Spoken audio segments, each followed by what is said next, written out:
just blazing saddles for you. It had better be good. Hey there, Stu. Yeah, it's a feel-good game. It's what this is. This is a feel-good Christmassy game. There's no drama. It's just overall just a feel-good game. Feel-good adventure game. So, welcome back to the Gamer's Grotto, everyone. Merry Christmas Eve. I hope you guys are having wonderful fun, those of you celebrating with your family and loved ones. Hopefully, you'll be able to tune in tonight, and if not, you can watch it after the fact. But this is Season's Greetings on the PS5. This is a DLC for Lake. So Lake was an interesting adventure game where you could affect the story through your decisions you made in a town that you moved to. This DLC takes place before the events of Lake, so we're playing as Meredith's father this time around. So the main story of Lake was you were playing as Meredith, a woman who takes over her father's mail delivery service. And in this game, this takes place before those events at Christmas time. So same kind of story. We're interacting with characters while we're delivering mail and stuff like that, and the story will go branching in different directions based on our choices and everything. So let's hop right into this right now. Let's play Lake, Season's Greetings on the PS5.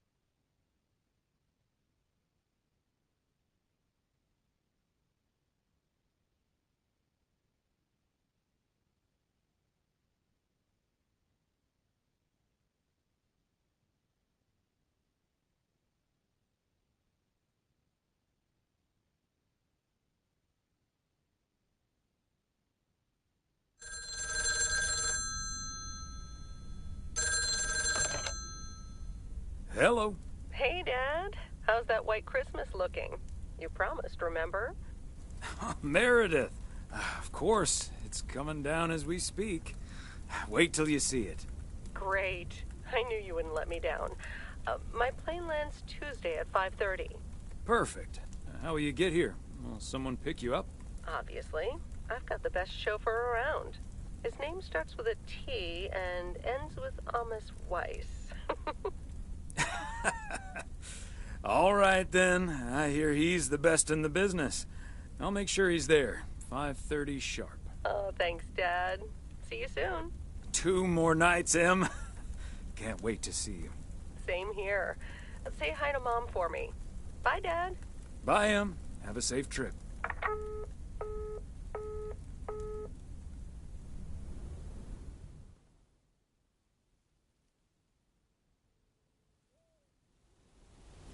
Good morning, Thomas. I bet you woke up feeling like $1 million after winning that monster pot last night. Morning, Frank. It felt like $96.40, actually. But yeah, I had a great night's sleep. Ha! I bet. It looks like you've hit the jackpot again today. There's hardly any Christmas mail rush because of the snow. Ah, great. The sooner I can stretch out by the fire, the better. Ha! That's a strategy right out of my playbook. Take it easy out there today. All right, so just like Lake, this is an open world, a very, very big open world, surprisingly. So Lake takes place in Providence Oaks, Oregon, which Providence Oaks, as far as I know, is a made-up town in Oregon. So yeah, it's neat to experience this game during the winter, because the main story of the game takes place in the summer, and you see all the green, and like it's very pretty. And it I've still been is. there many times. You've been to Providence Oaks? Providence Oaks, good morning. I somehow doubt I that. wasn't the only one that noticed all that white stuff lying around. I now have enough PO-positive pet peeves about snow to last me a lifetime. No, I'm full of crap. That stop you from calling in new ones. My answer machine can handle it. PO positive or pet peeves? We're starting off the Let's week hear with what a the PO news snow has to say positive before from we Cheryl. deliver our first mail. Jack, we all love the beautiful snowy scenery. No, we don't. But there's one thing I like even better. The sounds. Or actually lack thereof. Fresh What? snow absorbs sounds and creates a tranquility that is just sublime. Believe it or not, Cheryl, even a loudmouth like me can appreciate a bit of silence every now and then. No, you can't. And, judging by the weather, we can enjoy it for a little while longer. We've got some bright but cold days coming up with a chance of snow later in the week. And now, music. Alright, so let's, we are at 300 Main Street, so let's grab that parcel out of the back.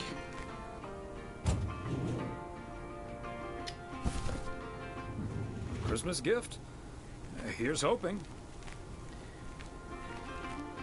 Wait, this isn't the right package, is it? Wait, what? Yeah, it is. 300 Main Street? Isn't that what I picked up?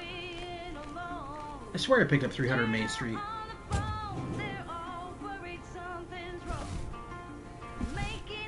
Okay, let's get this to its destination.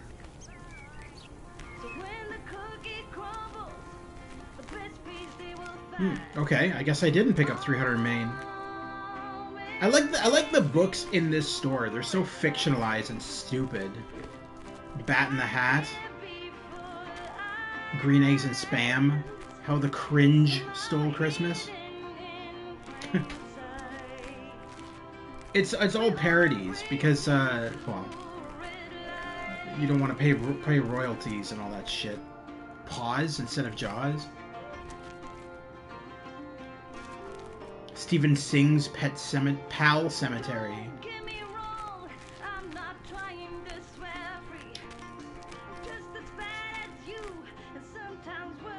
It's kind of funny. All right, let's deliver this. Hey, Beth. How are you on this fine day? Thomas, hi. Well, business as usual. No, I'm just joking. The situation is not that dire.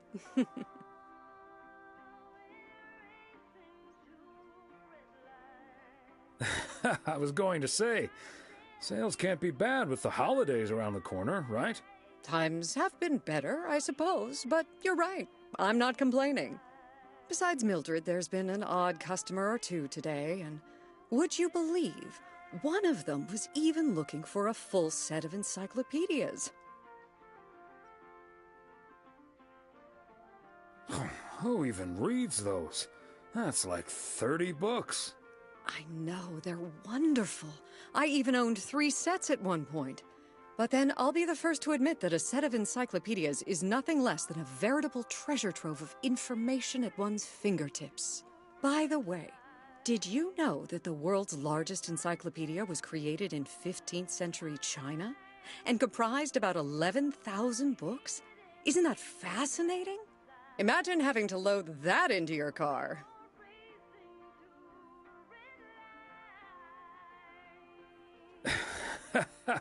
I don't think my trusty old van could take that. Or my bookcase, for that matter.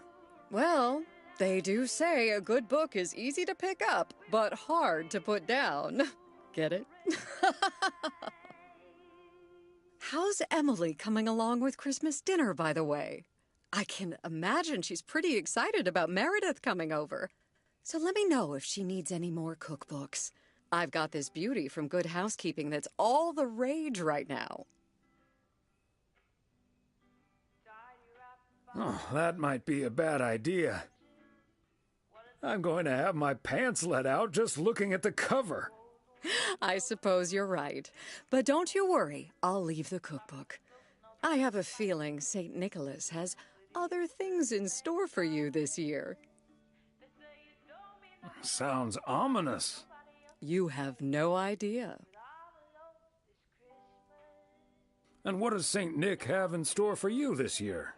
Doing anything special? I'm flying out to Georgia tomorrow to spend Christmas with my Daniel and his wife for a few days.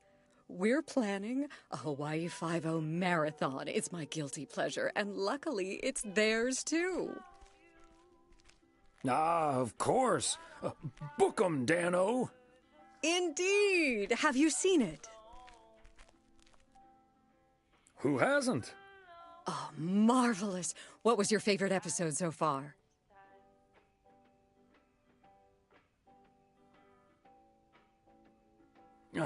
The one where they did that thing with the pineapples and the fingerprints. That was some great writing. It's simply my favorite cop show out there right now. I do love a bit of action and intrigue. It's like Sherlock Holmes with tire spins. And Daniel has just bought a great big new television set, so I can't wait to watch it on that.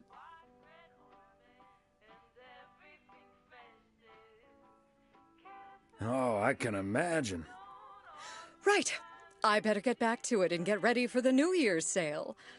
I've been in a perpetual fight with my pricing gun lately, so I need all the time I can get. And good things come to those who wait. I'll bring over your presents later in the week. I hope you have a Merry Christmas Eve tomorrow, and give my love to Emily and Meredith. Will do. And season's greetings to you two. Alrighty, first parcel delivered. Looks like we got one up here at the video store. So let's head there now. Get that delivered. Why is that woman just like in the middle of the streets?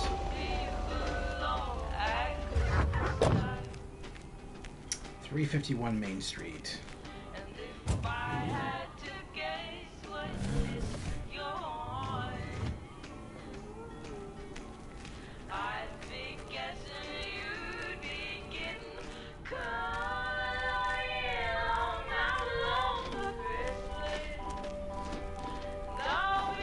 Hello, Angie. Long time no see. One package for you today. Thanks, Thomas. How's Emily? Well, other than absolutely hating the snow, she's doing just fine. Oh, believe me, I can relate. I simply wasn't built for snow. Guess I'll always be a California girl at heart. Well, Em's from the Midwest, but same deal. So, what do we have here? Oh, right. So what do you have there? It's just some things from LA. Toiletries, stuff like that. I, recently ended my relationship. Oh, I'm sorry I asked. I didn't mean to pry. It's fine. It was my decision, and it was the right decision. The long-distance thing just wasn't working out. Still, seeing your spare toothbrush, that shampoo bottle, a stick of deodorant, it just makes it so definite, you know? Like, the LA chapter of my life is now finally completely closed. Breaking up right before Christmas Eve must be extra tough. Yeah, that does add to the melancholy. Timing isn't exactly my strong suit, I guess. Sounds like you're dealing with it like a champ, though. How did your ex take it? My ex-girlfriend, you mean? Yeah, she's handling it okay. Other than the passive-aggressive shipping of toiletries, I guess. Oh, did you not know?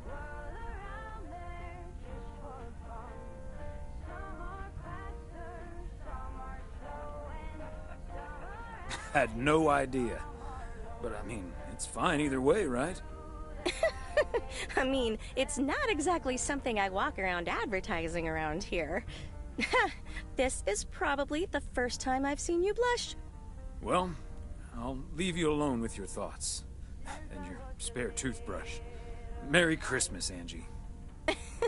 Merry Christmas, Thomas. My toothbrush and I bid you adieu.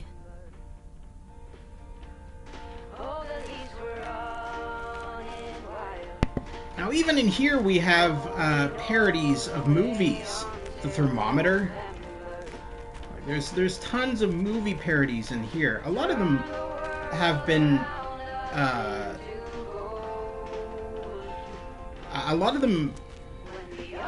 featured in the main game, but I think there's a couple of new ones by the looks of it. Yeah, A Christmas Glory. There's a couple of new ones that have been put in for the Christmas DLC, Christmas Barrel. Looks like for the most part they're the ones that are from the main game, though. So not too many new ones. I think the Hound of Music as well, which we see a poster of out here. The Hound of Music. I think that's new. But aside from that, there's most of them are the same. So let's continue on our way, deliver the mail, and end our day, and hang out with some people. That's kind of the main purpose of the game. Is aside from delivering the mail, you want to socialize with everybody, builds the story, builds relationships, all that kind of fun stuff that is normally very prevalent in adventure games.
Now this DLC is not free, but it's not terribly expensive either. So you're looking at around $10 to $15.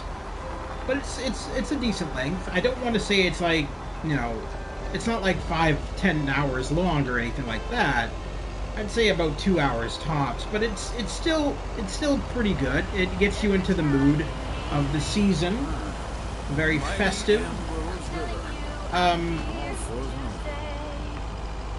It's obviously not the length of the main game. The main game is a lot longer, but I do recommend Lake in general to any fan of adventure games, especially the DLC. Obviously, I do recommend that as well. But I also recommend the main game because it's right up that it hits every niche. It's got kind of like a Life is Strange kind of a feel to it with the dialogue options and everything. And the mail delivery servicing is kind of like simulator-esque, I suppose, but it's not the brunt of the story. Certainly we have to do this every day in the game, but it's not the main point of the game. The main point is all about, as I said, building relationships and just kind of fleshing out the story. I remember once Meredith came home from school after learning about walnuts. She asked us if they were named after the street.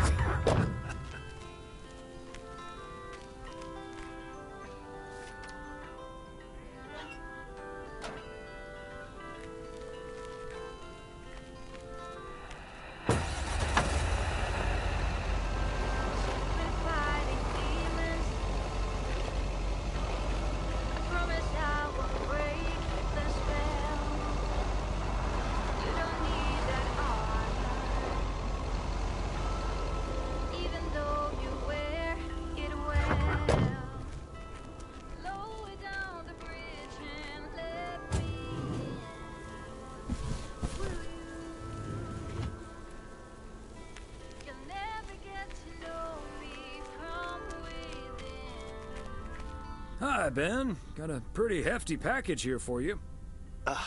Thanks, Thomas. I've been waiting for that one. Hi, Mr. W. Please, please, please tell me the mail truck needs a tune-up. Hey, Lori. We interrupt this program for a public service announcement. Zombies have been spotted in the center of town. Oh my god, not zombies in the center of town. Whatever will we do? How you doing?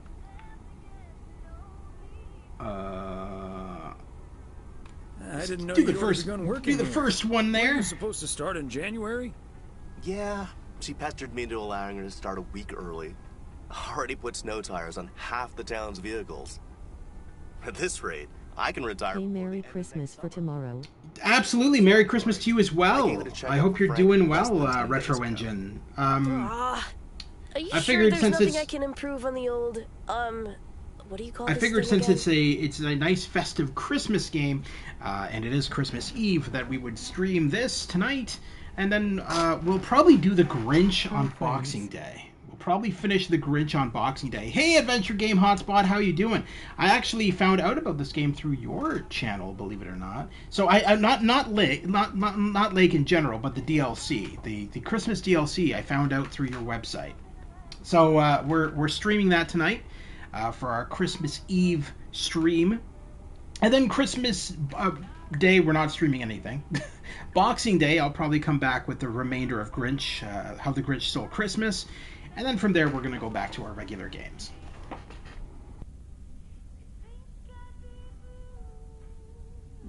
Come to think of it, maybe there is. Awesome. The horn's been making Glad to hear that. little sound lately. It could use a little more oomph. The horn, eh? I'm on it. That was easy peasy, lemon squeezy, Mr. W. Diaphragm had gotten a little dusty, but it's all better now. The mail truck is honking like a big old goose again. Thanks, Lori. Come to think of it, That's a I will be weird. calling your That's truck a weird the Goose short from here form. on out. Yeah. Big, white, wobbly, and with a honking great horn. Honk honk! I didn't even think about that. Adventure Game Hotspot. New website design. Revamp and site port. Oh, nice. Looking forward to seeing that. Lol, didn't notice. That's the wording I use whenever I'm frustrated with an adventure game. Ah! I didn't think that it also sound like Adventure Game Hotspot. Well, there we go.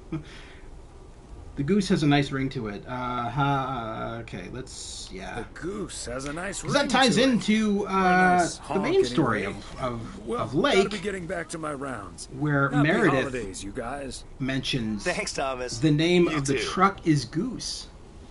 So, might as well build that story up.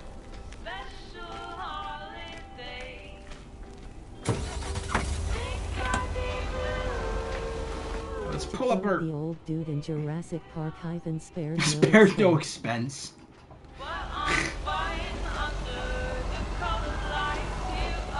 I always found Jeff Goldblum in that series, in that movie, the original movie. It's just he always reminded me of Shatner, just trying to get his wording out whenever he was talking. The other day, dinosaurs were in the park, and you know. Hi, Retro Engine. There.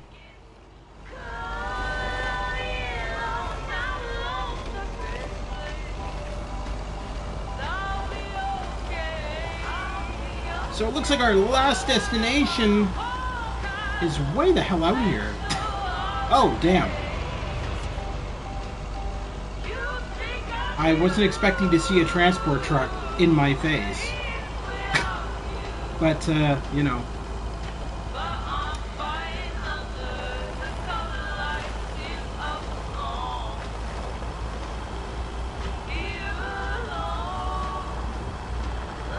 Haha. He didn't he? Speaking of which, I'm so stoked to play the new JP game. The new JP game? What's JP? JP. Oh, that would be not the driveway. Jesus. It's alright. It's just a mail truck. It'll survive. Jurassic Park. Oh, the upcoming Jurassic Park game. Yes, of course. Oh god, it looks amazing, doesn't it? Oh yeah. Survival. Oh yeah. No, I know the one you're talking about. No, I'm gonna pre-order it definitely when pre-orders are available. No, it's at the top of my list actually. I just didn't understand the short form that you were. Mailman, got anything for me today? And of course, this is Thomas Weiss's wife. There we go, English. So this is your character's wife in the game. She works at the motel, and of course they're being all playful here. I have one special delivery for you, ma'am. And we can have a little chat if you'd like. Ooh, a little chat. I'm afraid I'm a bit too busy for that, sir. Oh, you sound an awful lot like my wife. I hardly see her these days. Oh, what a shame. Well, you must have a lovely wife. They role play. Say that again. She's the light of my life. Oh, I better get there, Sonny. I'll see you tonight. Oregon Trail Motel. How may I help you?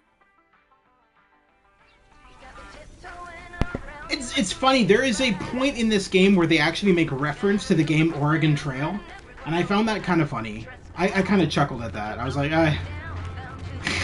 because that was definitely a game I think most of us grew up with. Yep, there we go.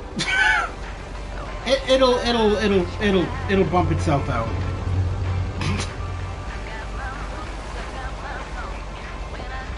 All right, so we're done for our mail run. It's telling us to go back to the post office.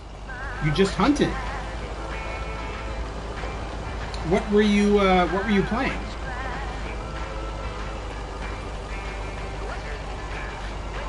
I think it would be really cool if they added, because I know that Jurassic Park Survival is supposed to take place during the first game. Like it's in Oregon Trail. Ah.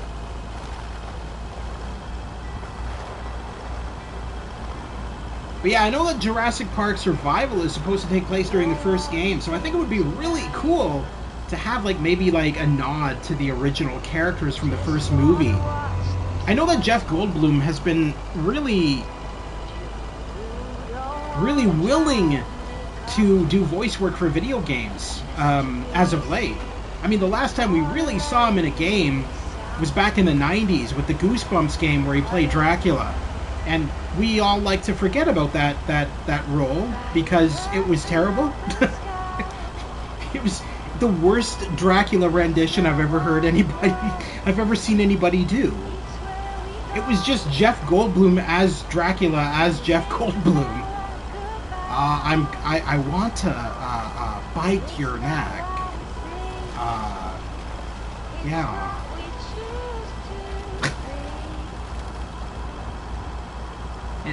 Would you mind if I sucked your blood?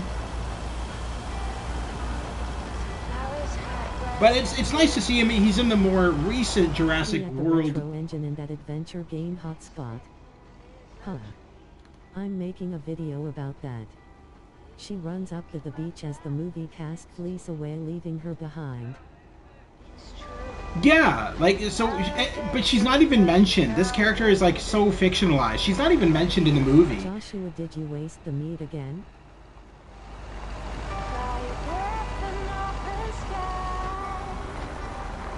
Why is it posting? No, hold on. Why is it saying this is the post office? This is not the post office. Where is this taking me?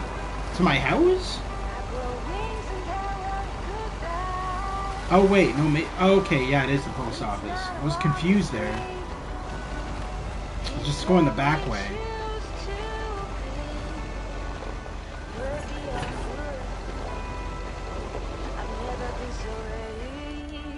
And we've arrived. Done our shift for the day. Plot twist, you lost your job 6 months ago, you stole this truck, and you're about to go on a rampage. Hey, Dad. Meredith! You're confusing this with the Postal game, Stu. I can understand that. I mean, it's the same kind of premise. Only not really. Not at all. But you know, we'll roll with it.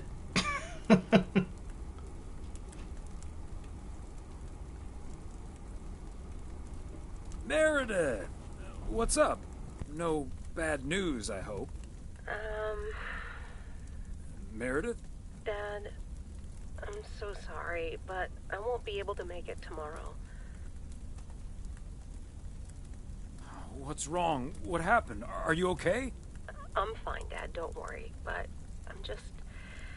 I'm snowed under with work. It's at 86. It needs to be up and running at the start of the new year. I stumbled upon some errors today, and... Well, I've hated you for years, Dad.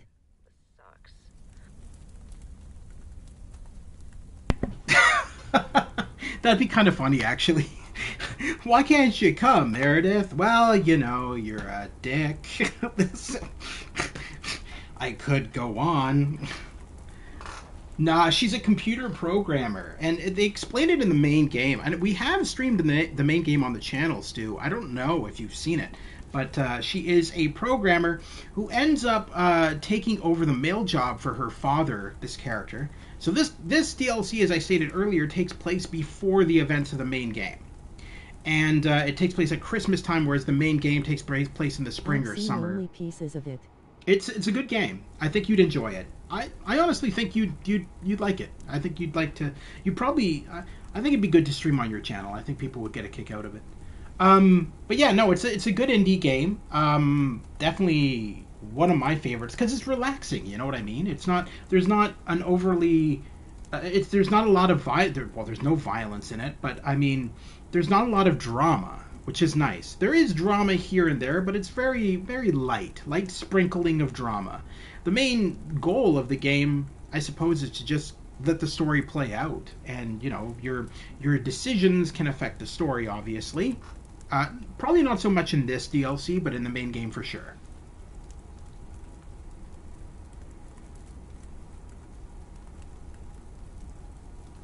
Yep, it sure does. Is that Steve guy pressuring you again? No, it's not Steve's fault. We've all worked so hard this year. Can't squander it all in the last week, right?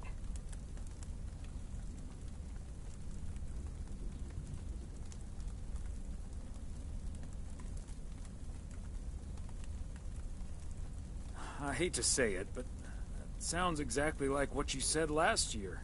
Have you told your mom yet? Yeah, I just called her at the motel. Oh, someone's calling. Must be your mom. Okay, well, that's my cue. Gotta get back to it. I'll call again soon, Dad. Love you. Hey, is that you? If by you mean Emily, then yes. If you mean M for Meredith, then no.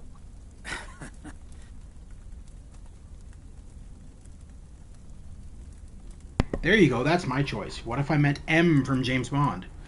There you go. What if I meant M from James Bond? What if I meant M from James Bond? Oh, Thomas, don't joke around. His other MA Metroid reference.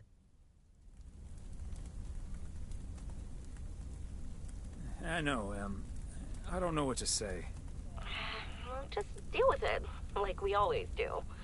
Why don't we invite someone else? Unless you're happy with just Mildred coming over.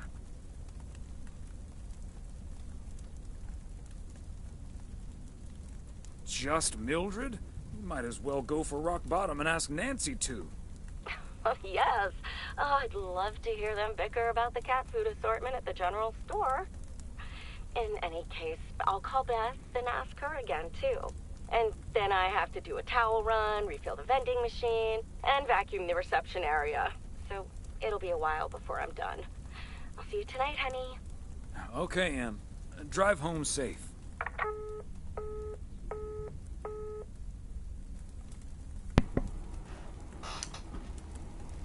Alright, stay home and watch TV, stay home and read a book. Let's read a book. Major League Baseball read a book by the umpires fire. are required to wear black underwear while on the job, in case they split their pants. Golf is the only sport to have been played on the moon. This guy seems pretty boring. 1971, Alan Shepard hit a golf ball on the moon.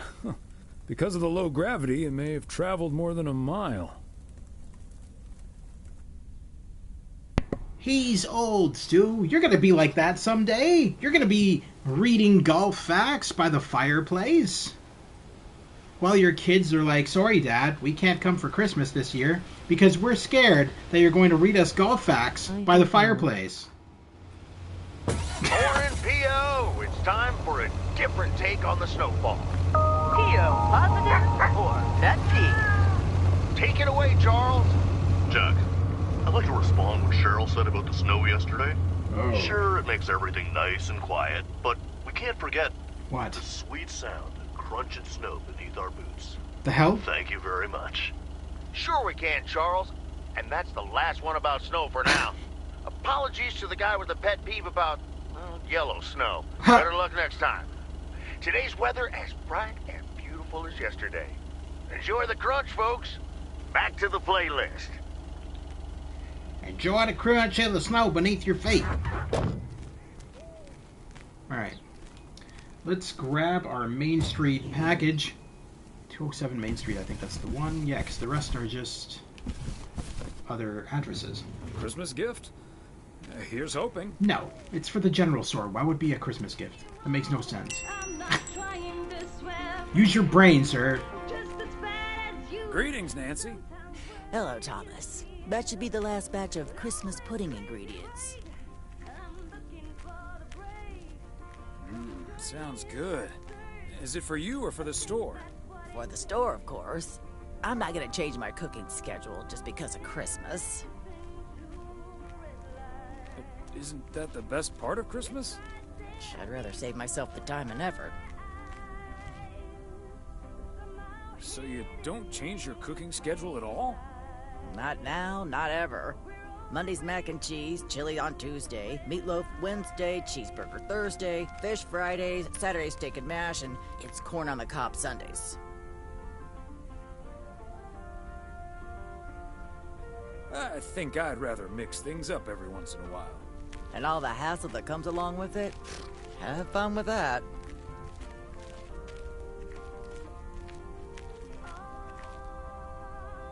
Thanks, Nancy, and enjoy the chili tonight.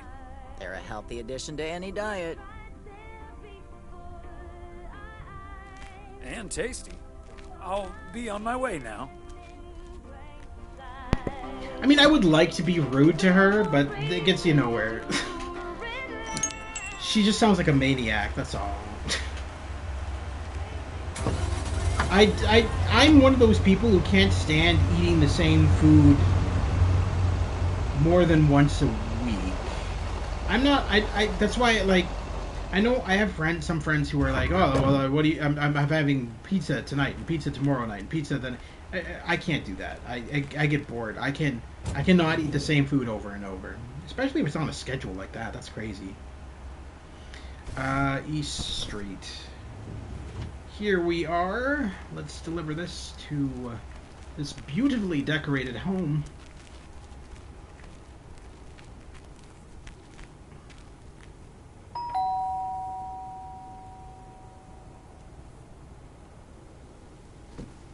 Alright.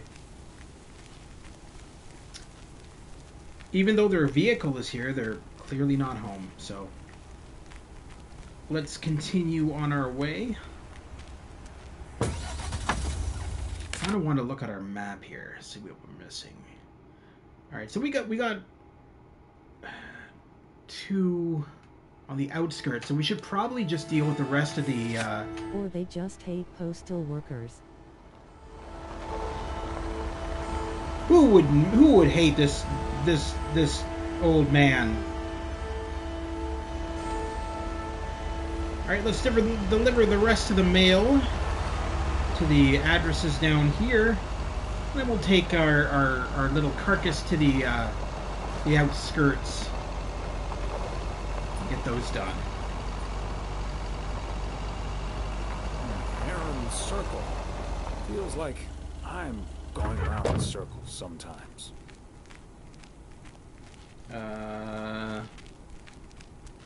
Believe you are one of the... Yes.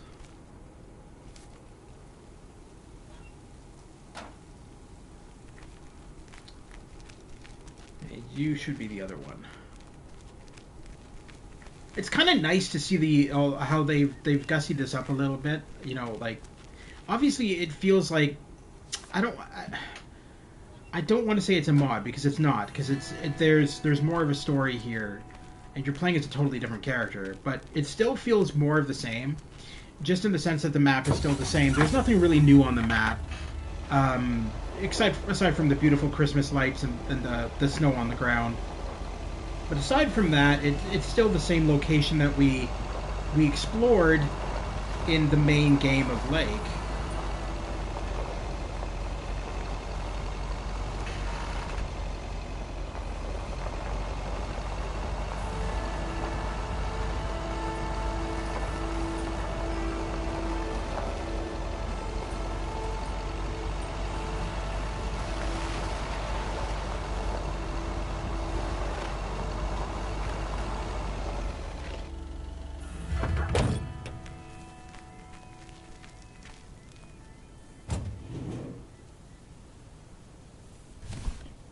Okay, let's get this to its destination.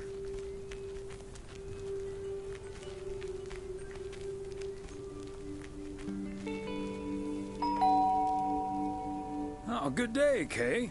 Hi, Thomas. I've got a parcel for you. Thanks. I'm sure Santa will be happy this arrived just in time. Anything I can do to help the old man out.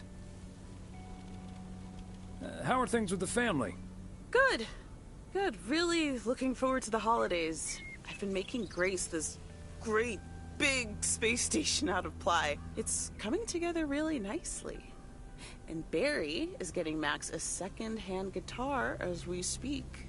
Oh, that sounds great. Give me my Christmas stick. I can't wait for Christmas. Neither can I. What about you and Emily? Got anything special planned for the coming days? Well, sadly, Meredith can't make it this year. Right. I'm sure she'll make it out here sometime. Yeah, sure. Only if you give me money, lady. Check on the oven. Or Santa will have to eat charcoal when he stops by tonight. Otherwise, I can't afford Christmas. Best get back to it myself. Give our love to Barry and the kids. And Santa, if you happen to see him. Will do. You and Emily have a great Christmas too, okay? I will say the one thing I liked about this game is the voice acting is excellent. Probably some of the best voice acting I've ever heard in a game. Because like the characters really play the role really well. Like, I mean, they make it believable. The voice acting is very believable. And I noticed that there is spots where they improv their lines, which is really nice. Christmas lighting really necessary. So I do love the voice acting in the game a lot, actually.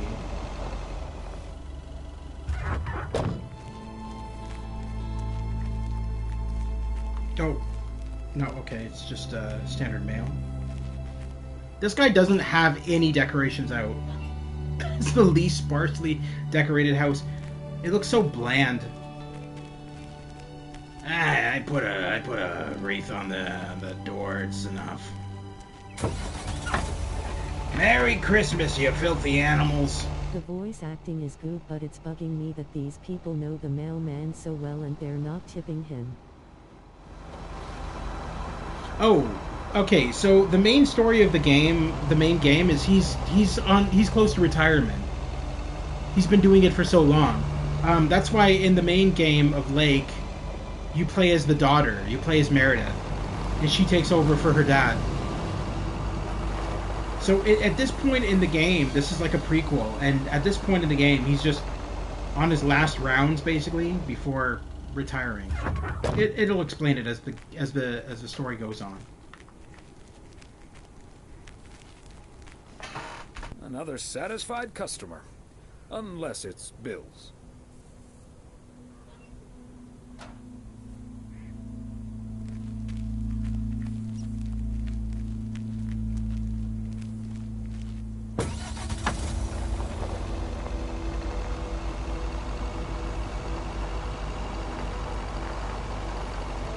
Plus, I'll be honest, I've never heard of tipping the mailman, at least not in Canada. I've never, well, Oh, wait a minute. We don't have... mailbox isn't at the street like that.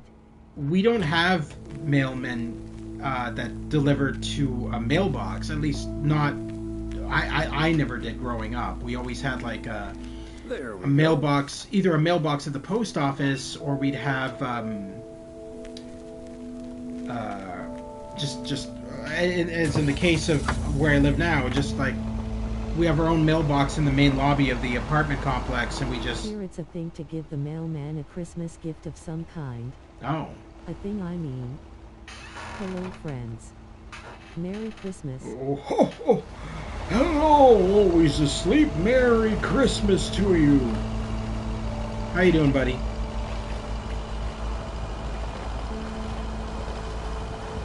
Merry Christmas at Always Asleep.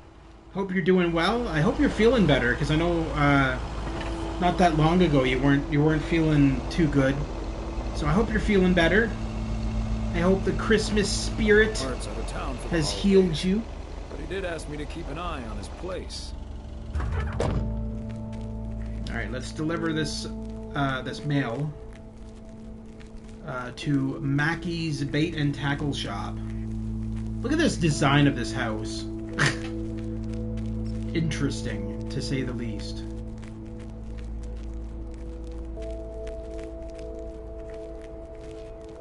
Fancy handwriting on this one.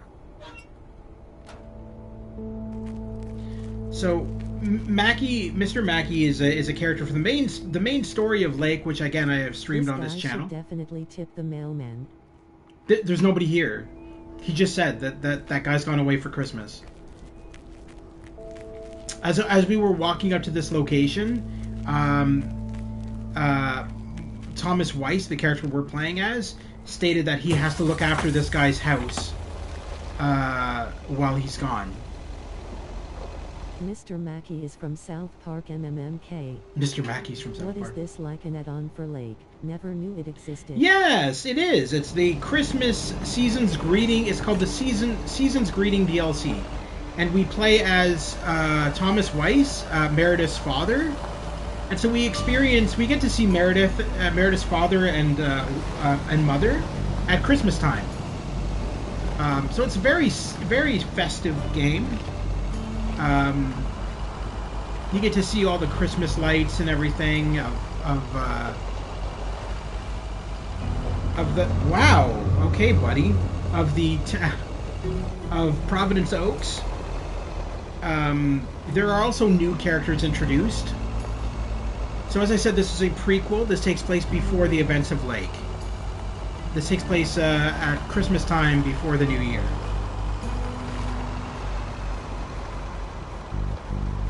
Cool.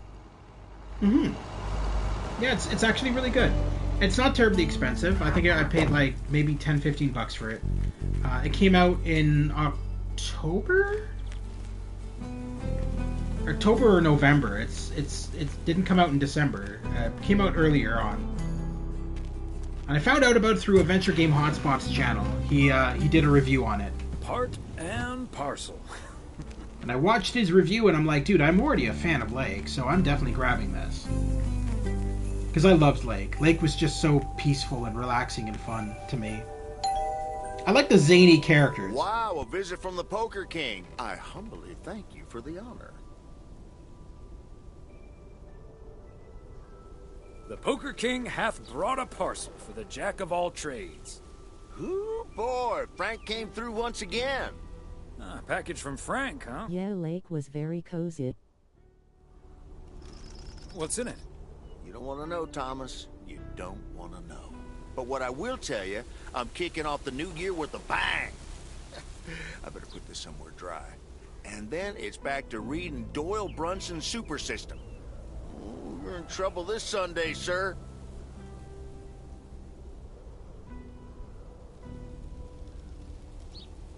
And what are you doing tomorrow night?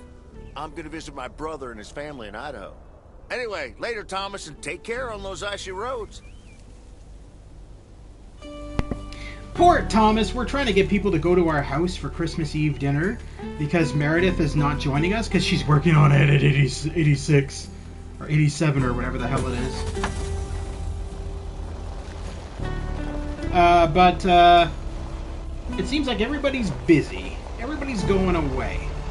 Maybe we'll find someone eventually who will come to our little shindig on Christmas Eve. You never know. 9. I'll come. 10, 11, 12, 13, 14, 15? What are we talking about? I added 89? No, it was added 86.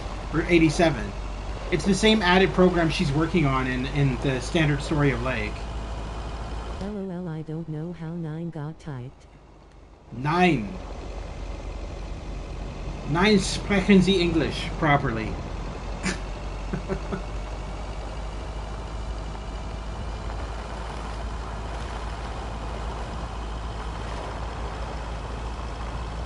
Niner. Well, we're almost back at the post office. And I think we're on Christmas Eve now. I think this is Christmas Eve that we're going to be going into. The game is not terribly long. It goes until New Year's Day, and then the game ends. So it's not a terribly long DLC, but it's definitely something if you're looking for a nice little short Christmas game to play during the holidays to get you in that festive spirit. Hey, Thomas, do you think it'll ever stop snowing? I'm glad it's the last day before Christmas break. Well, sorry, Frank. They're forecasting snow until at least the new year. But hey, about Christmas. Meredith bailed on us, which leaves us with a bit more food than we can handle. Maybe you'd like to volunteer and help us eat it tomorrow evening. Christmas dinner at the Weiss residence. That sounds great, Thomas, but I'm afraid I'm all tied up. The Knicks are playing the Celtics. I think the Celtics will go all the way this year, but I wouldn't count out an upset at the Garden. Wait a minute. Are you turning down free food to watch a stupid sports game? I was a mailman in a small town once, and this is exactly what it was like. I was waiting for you to say that. This reminds me of when I was playing RoboCop. I was a RoboCop the one time, and this is exactly what it was like. Yeah, totally. I shot a whole bunch of people as a robot cop. It was a lot of fun.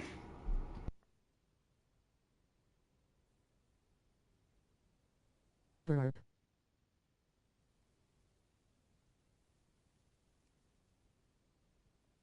I'm not gonna give you betting advice, Frank. I'm gonna have to sleep on it, but you know I can't pass up a juicy bet. Hey, Thomas, before you go home, I need a favor. Can you help me with that guy over there? He said he's looking for a job, but I really gotta run now. Try to find out what he's made of, okay? Good luck. Hello, young man. No. I heard you were looking for a job. Is this who I think it is? My name's Thomas Weiss, and I've been working for the Postal Service for nearly 40 years. This is the idiot. It is. I'm glad someone finally it's the showed idiot up. from the main story. Nice to I meet hate you, this Matt. guy. He is. Wow, I don't even know how to describe this gentleman. He's special. He's not Stu's game review special, but he is special. A dick.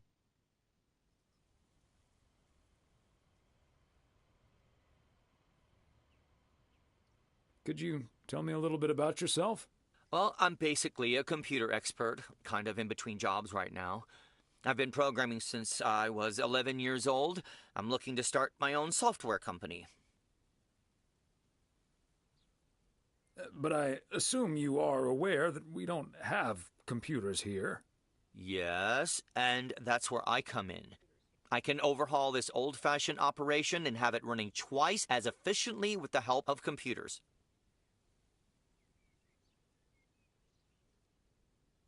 But I guess there aren't any computers yet that deliver mail to someone's front door. Oh, it's only the beginning.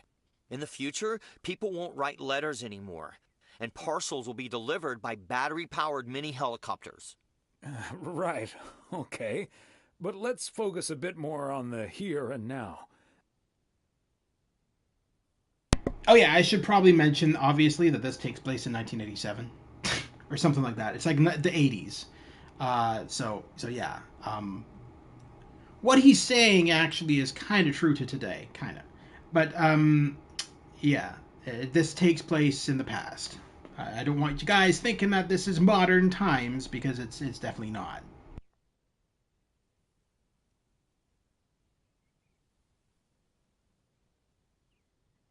Would you mind working overtime every now and then? During the busy Christmas period, for instance. I don't think I'll ever have to work overtime. The way I organize everything, overtime simply won't be necessary. That sounds great, but what if overtime is needed for reasons that are beyond your control? Oh, well, okay, yeah, sure. I'll go the extra mile, take one for the team, and all that. Could we wrap this up now, please? I don't think working here requires an extensive interview process. Yeah, word of advice, when you're in an interview, you never want to, as the person being interviewed, you never want to say, can we wrap this up? This is not the Game Awards. you can't just do that in an interview to your potential employer. Be like, I kind of have to be somewhere, so can you just shut the fuck up?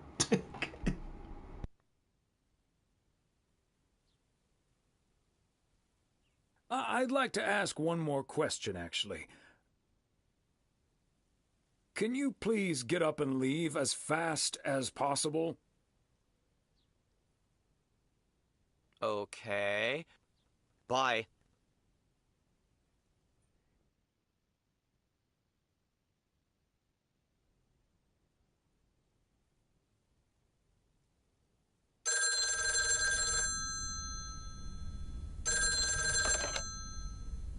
Yep, hello. Hey, honey, it's me. Finally found time to call. I'm having such a busy day. Did you invite anyone else over for tomorrow? Yes, I did, but no takers. So it's just you, me, and Mildred. Or is Beth coming as well? Yeah, Beth is coming. So happy I could finally change her mind. Nice work. She's great company. As opposed to Mildred? No, this is not funny. Mildred is a sweetheart. And you better wear the Christmas sweater she knitted for you last year.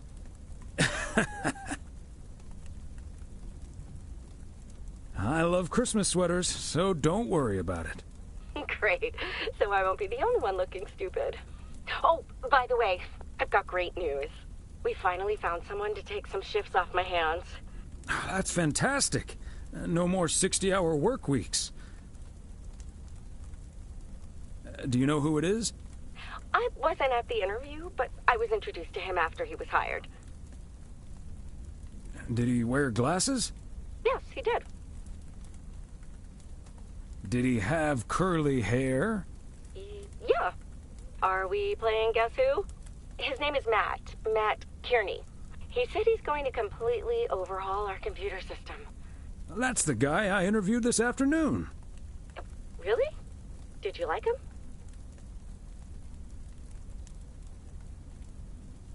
He made my blood boil. That kid's a piece of work. Yikes.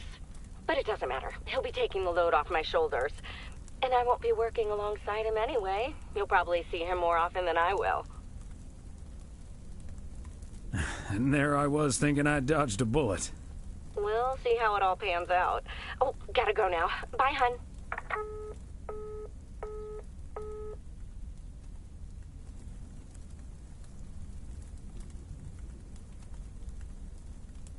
The yo-yo started out as a weapon in the Philippines during the 16th century, before being introduced to the United States as a toy in 1929. It weighed 4 pounds and had a 20-foot cord. Australian rower Bobby Pierce won the 1928 Olympic Games against 8 other competitors, even though he stopped during the race to let ducks pass in front of him. I killed a man with a yo-yo once. Sounds like something Tony Soprano would say. Hey, I killed a man with a yo-yo once. It happens. Thank you. Weiss residence, good morning. Hey, Dad. It's me. Hey there, Em.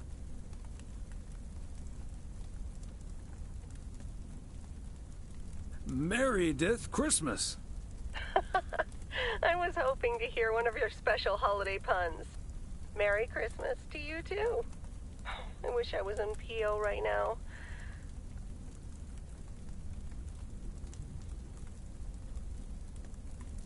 That makes 2 of us. And probably 3, but Mom's at the motel. Guess I'm not the only one working today, then. Fine mess I got myself into, huh? Do you want my 2 cents, or shall I just listen? I reckon I already know what you're thinking, and you're probably right. I'll be okay, Dad. Work's progressing nicely, actually. And Tess is coming over later. She's also stuck here. We're going to try to cook up some semblance of a Christmas meal. Well, that's good to hear, Em. But I'm glad the other M will be in charge of my Christmas dinner. Can't disagree there. Her lemon mashed potatoes alone blows all my cooking out of the water. Oh, that reminds me, I need to try to pry that secret recipe out of her. I'm gonna call her at the motel right now. Thanks for talking, Dad. And Meredith Christmas. Missile Thomas wishes you the same. Oh, I did not hear that. Love you.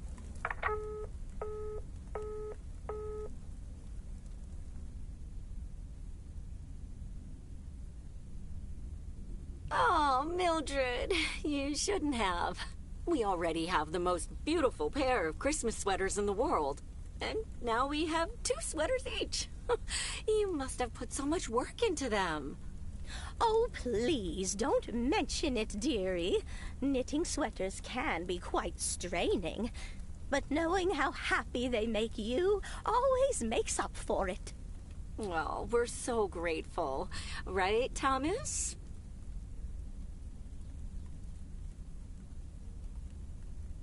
Thank you, Mildred. But I really think you should not do this again.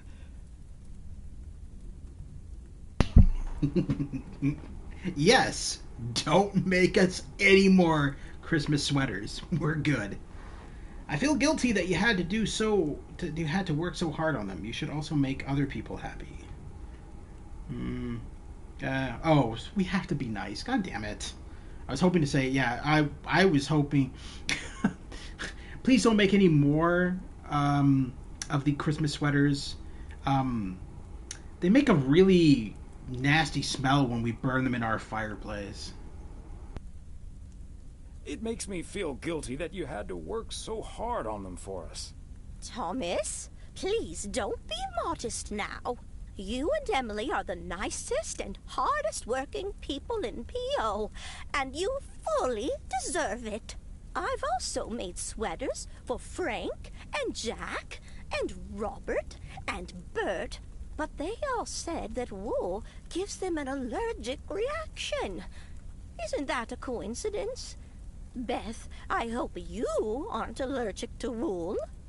You're not going to believe the coincidence, Mildred, but yes, I actually am. And it's such a shame. If only I, too, could celebrate Christmas wearing one of those beautiful sweaters. Anyway, Emily, would you be a darling and pass me the peas, please? Peas? I don't... Oh, you mean the string beans. I suppose peas would have gone lovely with the meal as well, now that you mention it. Right, Thomas?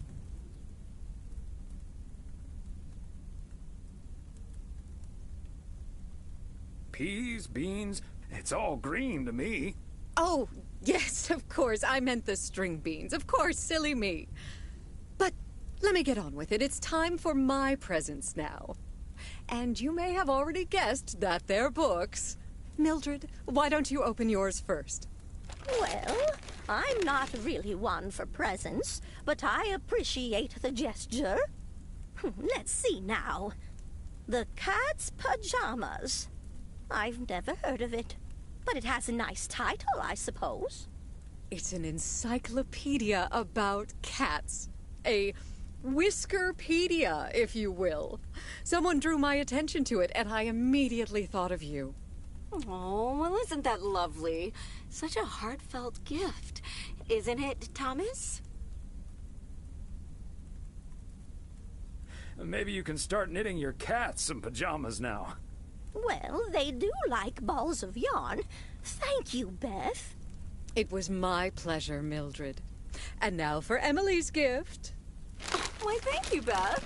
I do always appreciate your taste in books, so I'm looking forward to The Countess and the Carpenter.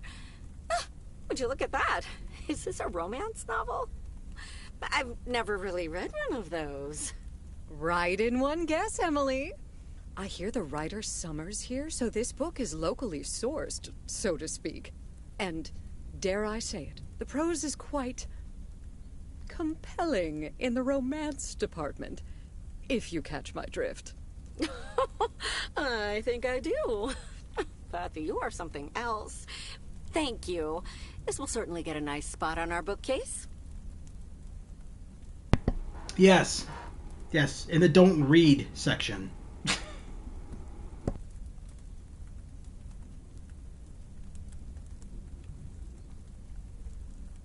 I don't think I'll ever read it, but sure. Well, I'm looking forward to reading it already.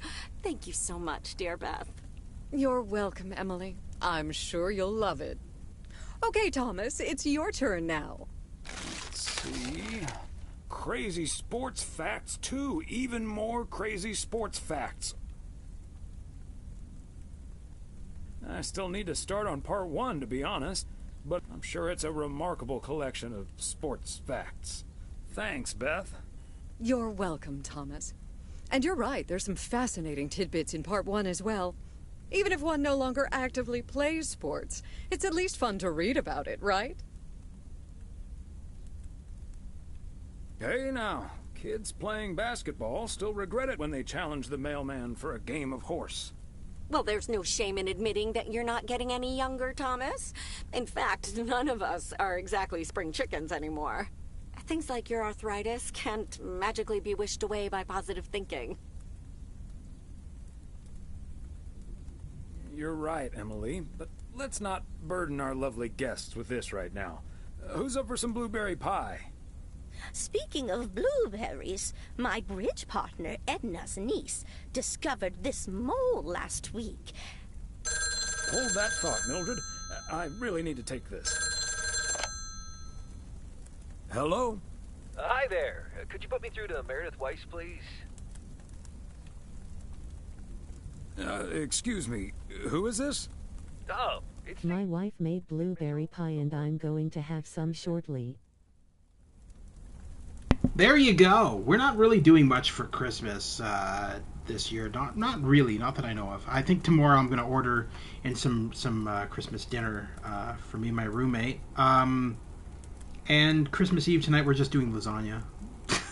So it's not terribly exciting here, but I hope you enjoy your blueberry pie. Do you understand that it's Christmas right now? Yeah. Do you understand that it's Christmas right now, you freaking asshole? Do you understand that people are celebrating Christmas right now? Wait, what? Christmas? Oh my gosh. I'm sorry to bother you. Is it Christmas already? Gosh, I totally missed that. I've been pulling a couple of all-nighters. I'm gonna splash some water on my face. Wow, how stupid is this guy? Enjoy your evening. Bye. Merry Christmas. Oh, he's a jerk. Everything okay, honey? In the first game, the main game, it's implied like he's Meredith's boss and he's the one who's creating this word processor added 87 or whatever it's called, Merry which Christmas. is a Y'all filthy animals. Hey Mac, how you doing? Yeah, Merry Christmas, you filthy animals. All right. Yeah, no, he is a bit of a dick. He's Meredith's boss. Keep the change. And keep the change. he's Meredith's boss, and he doesn't really. So he delegates everything to everybody else. He doesn't actually work on the program himself. So what he's done is he's like, I've come up with this idea for a program, but I want everybody else to make it for me. Mac is a bit of a dick. Oh, What? you mean Steve? Sorry. No, I'm talking about Steve. Take the cannoli. Mac's a bit of a dick too. And he's, both of them. Both of them are dicks. I'm telling you.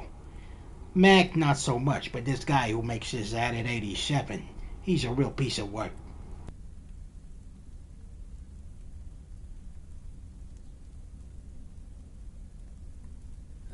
That silly boss from Meredith's work called for some reason or other. Never mind. Beth, you were saying? I wasn't, actually, but I was looking for a way to say this, and now's as good a time as any, I suppose. My dear friends, I am leaving Providence Oaks. What? You're what? What's that, dear? Are you serious? Well, before we move on to the sad part, let me first tell you the good part. Ladies and gentlemen, I am going to be a grandmother. Oh, I'm going to Lonely Oaks Retirement Home. I'll be. Whose mother? I mean...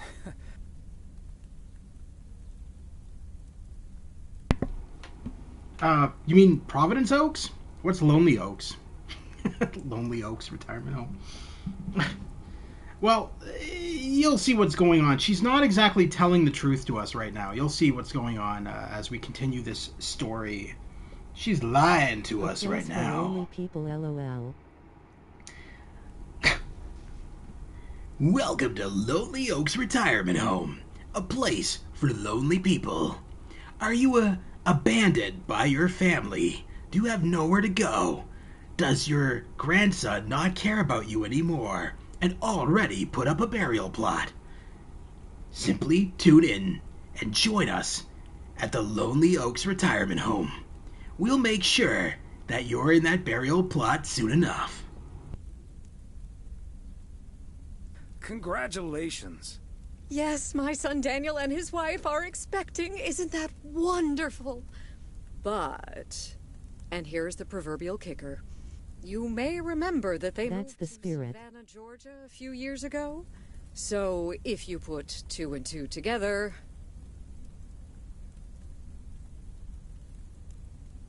You're moving away to be with them. That's great, Beth. I'm so happy for you. That is marvelous, Beth. Congratulations. I wish you and your family all the happiness in the world. But I'll miss you something terrible. We all will. But we have to toast to the good news. Thomas, go pour us some brandy and I'll get the pie. Oh, Thomas, would you have any antacid? That eggnog is starting to stir up something indiscreet.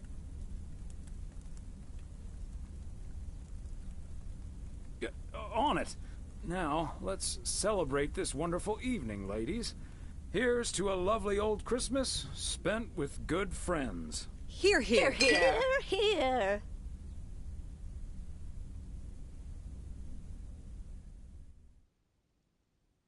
She's definitely not indiscreet, is she? Hey, Thomas. She's just... You see the game last night? I have diarrhea. Morning, Frank. Nope. We had our Christmas dinner.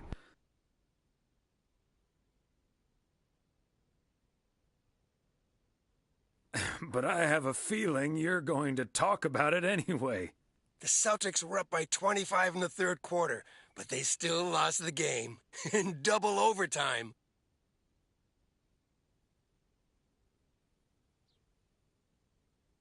I still like Christmas dinners better, Frank. Ha! Fair enough, Thomas. Have a good one today.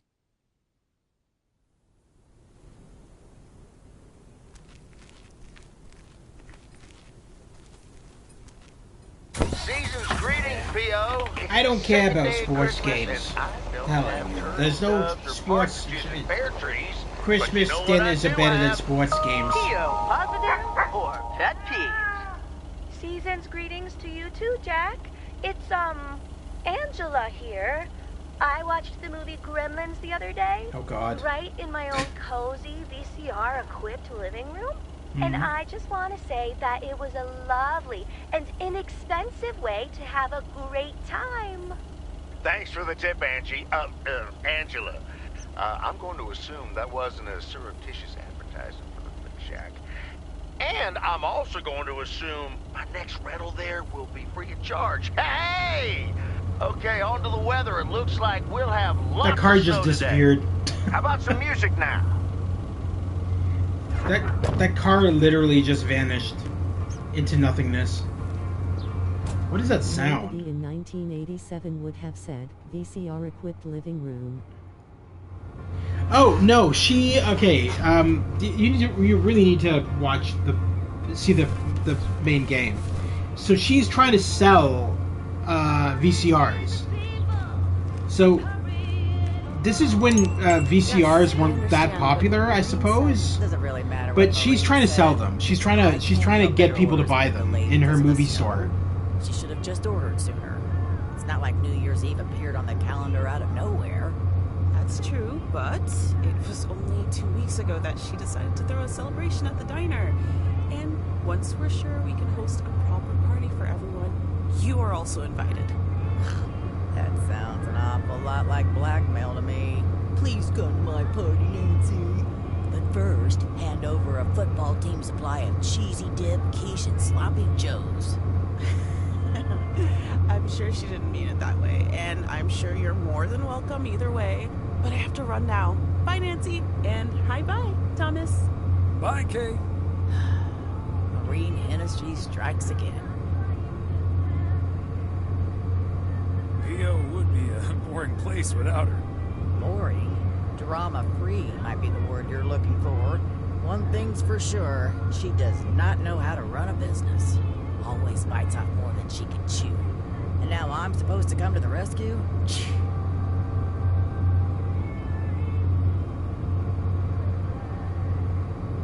You could be a party savior. I know I'd never miss out on such an opportunity. With the ridiculous discount she's demanding, it's mostly nothing but a great opportunity for a lot of extra work. Anyway, is that parcel for me? You can just put it on the counter.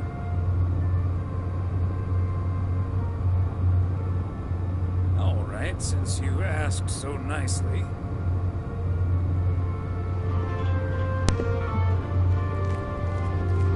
I don't know what that sound is. I think that's...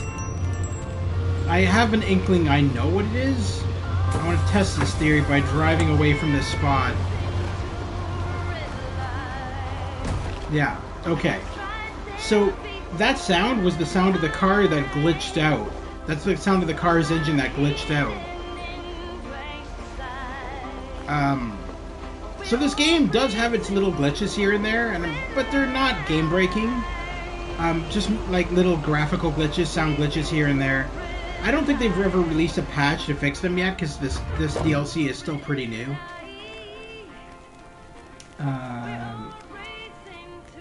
But I'm sure they will in the new year. They'll probably... Damn ghost cars. I know, right? Damn ghost cars.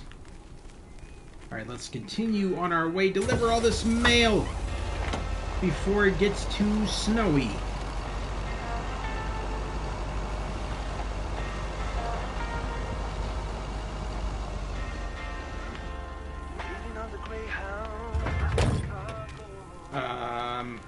What, 203 Jackson Street. That looks like... Christmas gift? That looks Maybe. like either a hat or a cake. I'm gonna say that's a cake. Or chocolates. It could be chocolates. It could totally be chocolates. It's probably chocolates. I totally think it's chocolates. What do you think? It's chocolates. It's gotta be chocolates. The Kovacs family always heads to Arizona in the wintertime. There we go. And Drop who it. can blame them? Nobody cares. You're gonna have those chocolates stolen. You're gonna come back and it's gonna be gone. It's gonna be an empty box. It is farts. It's farts? Farts in a box. Maybe.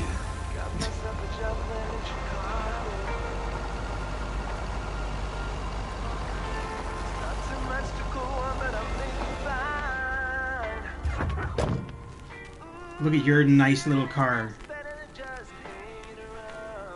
Another satisfied customer.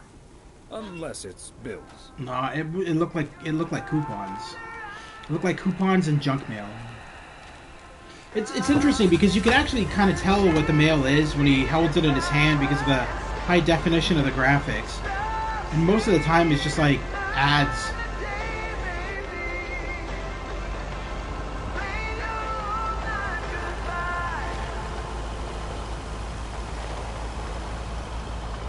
I'm just gonna turn off the radio because it's getting annoying now.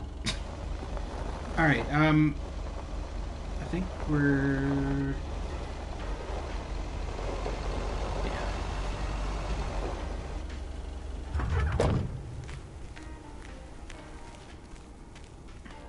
Somehow it's always nice when our neighbors get a letter.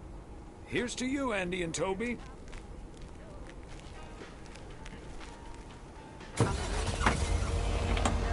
Hey, check out this house. This looks familiar. It's the Weiss family house. All gussied up for Christmas.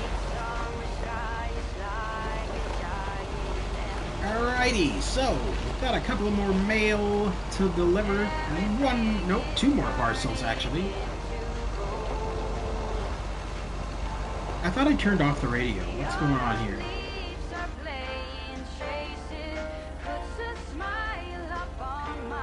Alright. There. Whoa! Well, that's fine. Yeah, that works. We'll park there, I suppose. There we go. I didn't realize your Mazda was an army tank, sir, but that's fine. It's a nice parking job. It's totally nice.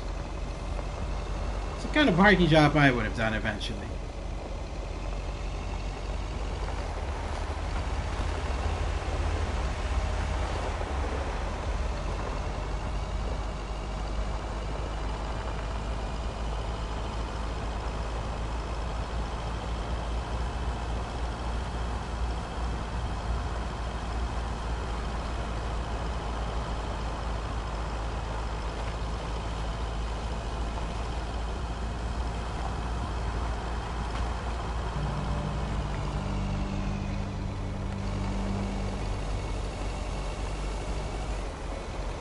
Thomas, just keep the wheels steady and trust the snow chains on the tires.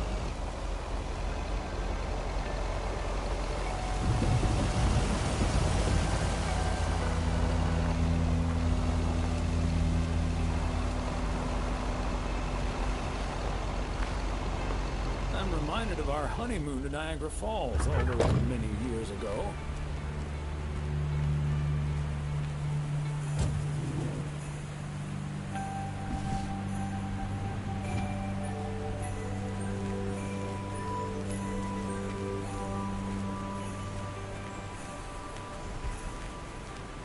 Hey there! Looks like Santa's a little late this year.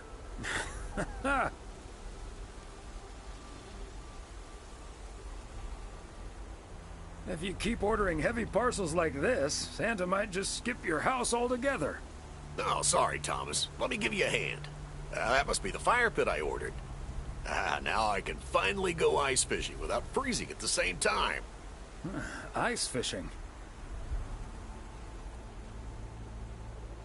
And here I thought there'd be no more fishing until spring. Don't knock it till you've tried it, Thomas. Bert's out of town, so I could use someone else to talk to. Not that Bert talks that much. How about it? Tomorrow evening? Sure, let's do it. But you better make sure that fire pit is working. Perfect. I'll bring all the gear, but feel free to bring some booze. Hey, did you have a nice Christmas, by the way? I've had better. My daughter couldn't make it. Sorry to hear that. Anyways, I won't hold you up any longer. I need to assemble this baby. See you tomorrow, Thomas. I'll come pick you up.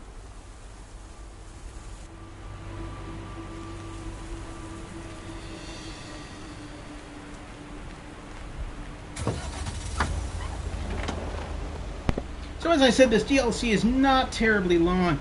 It'll probably about 2 hours is what I think the standard length of the game is. Maybe two hours, 2.5 hours. But it's not going to be terribly long. It goes until the new year.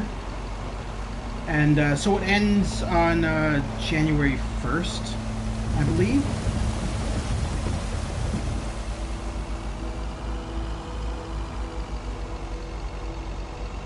And then as for tomorrow, I don't know if I'm going to be streaming something or not. I'm going to say probably not, because I know you guys are all going to be probably busy with your family and friends. So we're probably going to be back on Boxing Day, so the day after Christmas, and we'll be streaming the remainder of the Grinch game. And then from there, we're going to go back to our regulars. Alan Wake 2, RoboCop, and Avatar Frontiers of Pandora. So I think next up, because we've already done a little bit of the RoboCop and Alan Wake streams, I think next up we're going to do more of Avatar Frontiers of Pandora after we finish off with the Grinch. What the hell happened here? Okay, they're just parked in the middle of the highway. Fair enough. Oh, shit.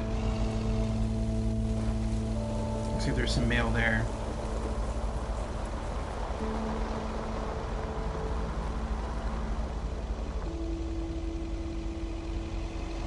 Yeah, I figured tonight a nice little relaxing time in Providence Oaks, delivering mail and getting to hang out with the crazy people of the town. Probably freezing cold. Because I know that a lot of people really loved this game, the main game, and having a Christmassy themed DLC for the game is actually really cool. I actually really appreciate it.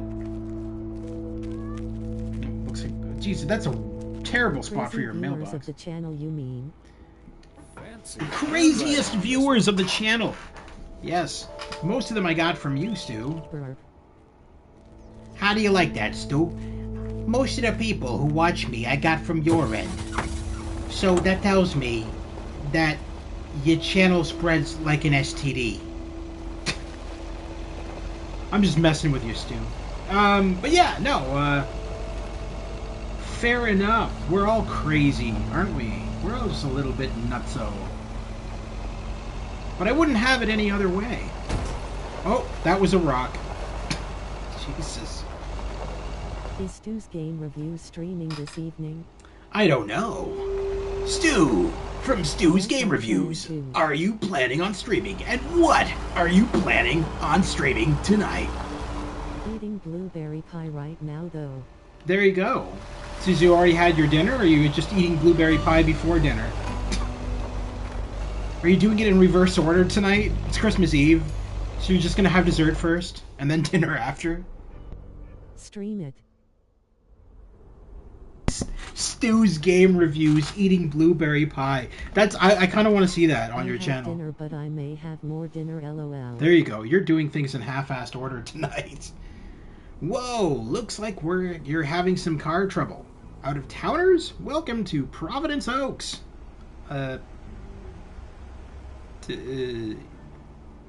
Whoa, looks like you're having some car trouble. Yeah, just a second, my good man. Gabriel, can you figure out what's wrong with this blasted vehicle? Give me some good news here. I mean, I'm not really a car mechanic, Mr. Price. But I know the smoke isn't a good sign. No duh, Einstein. Say, hey, Mr. Mailman, what's your story?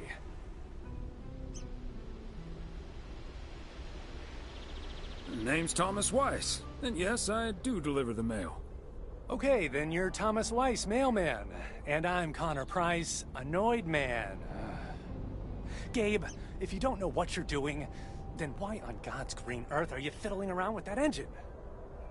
Just thought I'd pop up in the hood, Mr. Price. What with the smoke and all? It needs to vent. Needs to vent, huh? Never have I felt more like a busted car engine. God! I'm dying in this podunk country-ass town. Bunch of freaking yokels. So, hey there. I see you've already had the privilege of the full Connor Price experience. I guess that car engine isn't the only thing that needs to blow off steam. Yeah. This pie is so Can good. be a bit much. Anyway, I'm Ilsa Richter, local TV segment producer turned car problem solver. And that sporting young man over there is Gabriel Serrano, local TV sound guy turned amateur mechanic. Emphasis on amateur. Hey, I never claimed to know anything about cars. Just because I used to be a studio tech, Mr. Price put me on engine duty. Anyway, nice to meet you, sir. Nice to meet you. I'm Thomas Weiss. Local mail carrier turned local TV reporter's punching bag? Well, what I came to tell that local TV reporter turned mailbag puncher, I called a garage a couple miles down the road. They're on their way right now. That's great, Ilsa. You're an even better car problem solver than you are a segment producer. Flattery will get you everywhere, Gabe. The best way to eat pie is to throw it in the trash and get some cake. Ironically, that's what we have. Last night I bought a big cake there for my roommate's birthday. So we have cake for dessert tonight, actually, for whenever we have our dinner.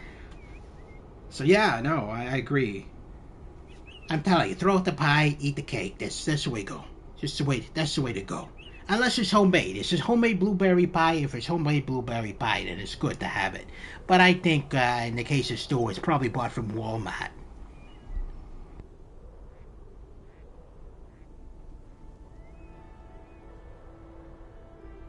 You're in capable hands. He'll have you fixed up in no time. God, I hope so. We need to get to Melville, and we're already way behind schedule. Hey, Mr. Mailman. Come in here for a second, please. Excuse me. Oh, it's this Duty mother. apparently calls. I hate this Happy guy. travels. Duty calls. Yeah, let's go talk to Curly Joe.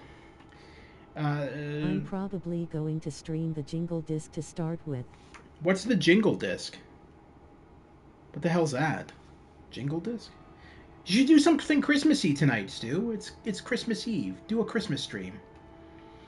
Or you can just stream you eating blueberry pie like Always Asleep suggested. It's a Christmas demo for DOS. Oh, cool. What's on it? Kind of curious now. So, we meet again. This is your alternative to working at the post office. Sounds like there's an emergency. Yeah, let's do that. So, we meet again. Uh-huh. Hey, I'm new here. All of a sudden, I have to check in 3 people at once who want their own rooms. Separate but close to one another, all equipped with TV VCRs. And, well, long story short, I need to reach Emily Weiss, stat. I'm guessing the local post guy would know where to reach her.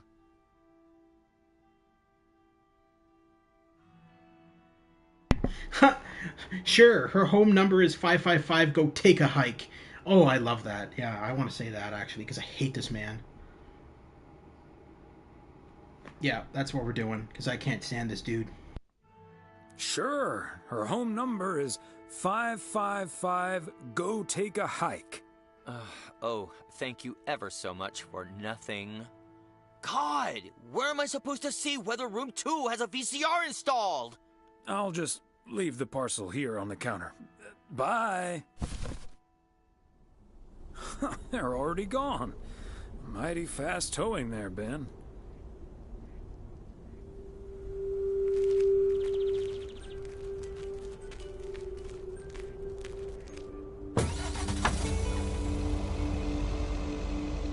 And just like that, we're done our shift for the evening on December 26th. So we have a couple more days until New Year's Eve celebrations in Providence Oaks.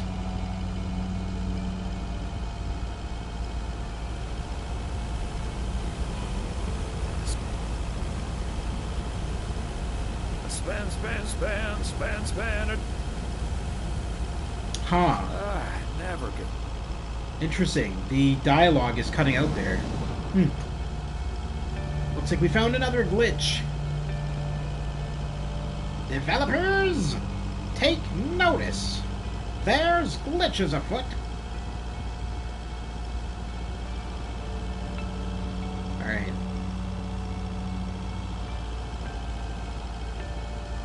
We're almost at our destination.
Hey, if it isn't Connor Price.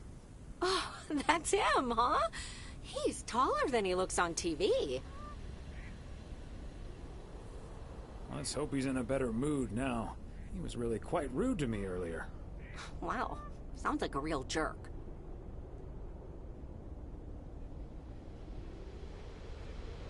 Hello, Mr. Price. Still fuming, I see. Well, hey there. Good to see you, man. Yeah, I guess smoking is a slightly healthier way to blow off steam. Especially since we've had a bit of change of plans.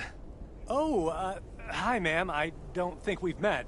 Connor Price, KNW6. Welcome to the Oregon Trail Motel, sir. Better get to work, honey. I'll see you tonight. Okay, what's up with her? Christmas hangover?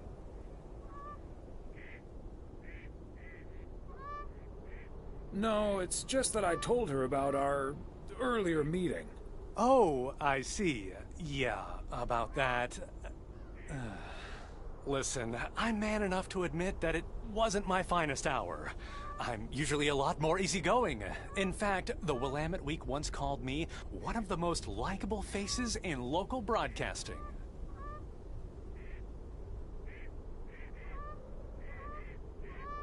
Well, my grandma used to say that it's easy to be nice when everything's fine. Staying nice when you're under pressure, that takes a bit more effort. Well, when my car isn't breaking down during a tight shooting schedule, I'm a pretty swell guy. Believe me, that's the price guarantee.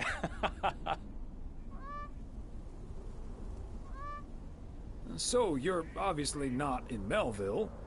No, that's the change of plans I was referring to. Turns out we need some parts that the garage doesn't have in stock, so Young's having them shipped over ASAP. But in the meantime, we've decided to stay right here in lovely, picturesque, whatchamacallit, USA.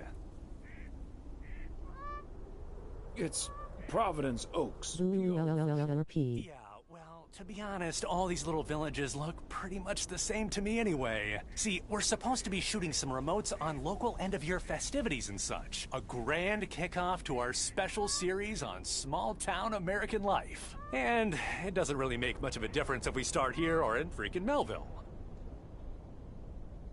Except, of course, that Providence Oaks is way nicer than frickin' Melville. I was gonna say, this town has warmth. I like warmth. And so do our viewers, I'm betting. So get ready for your town to be featured in part 1 of The Oregon Trail. Title pending. Might be a little too on the nose. That's some sort of computer game. Yes, it is. It is some sort of computer game. You're going to be sued by some sort of computer game. I hear there's some sort of computer game with that name now.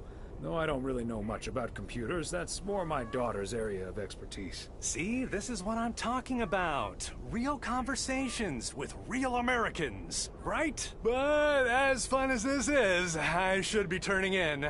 The three of us each got our own quaint little room. Mine's non-smoking, unfortunately. Still beats Gabriel's. His doesn't even have a TV. Can you believe it? This guy's a jerk. Oh, the irony. Anyway, great banter. See you around, my main mailman. Bye.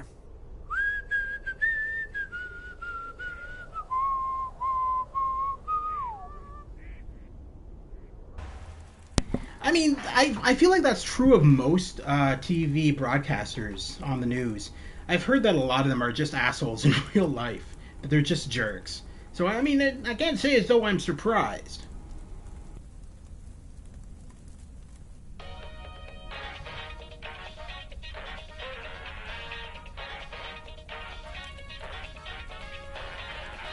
Attention everybody! There's a suspect situation at the drive-in. Sounds like a job for fries and a hamburger! Did I tell you my story with Peter Jennings, the great Canadian anchorman? Okay, Klaus, let's go check it out. Let's get ready to rumble. No, you didn't. Is this a true story, or is this a... Well, the other day, I woke up from a dream, and I swear I actually met this person, and I'm gonna tell you the story of how I met him. Alright. Well, let's hear it. Let's hear it. Let's hear what you have to say, my friend.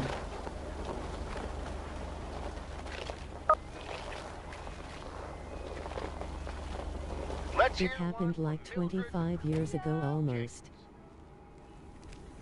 Was he a jerk? I don't even know who that guy is. 300 Main Street. I believe that was our location. Yeah, that's only Main Street. Oh, look at that. You got a nice Christmas present 2 days after Christmas. How does that make you feel? You were forgotten. Hi, Beth. At Christmas. Delivery for you. Where do you want it? Oh, dear Thomas. I almost didn't see you come in there. I was lost in thought, I suppose. Please just put it on the counter, if you will. Thank you. And thank you again for a lovely Christmas dinner. I had a marvelous time with you all. We loved having you over, Beth, as always. Emily and I had a great time.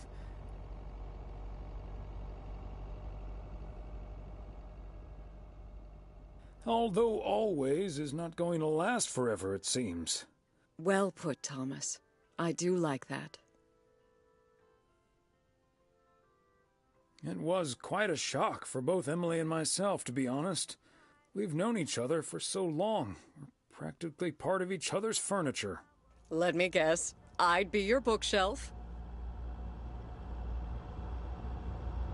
I was on a flight from Toronto to New York and was sitting in an aisle seat, and the flight attendant came over to talk to the guy sitting next to, apologizing for how that was the only seat they had.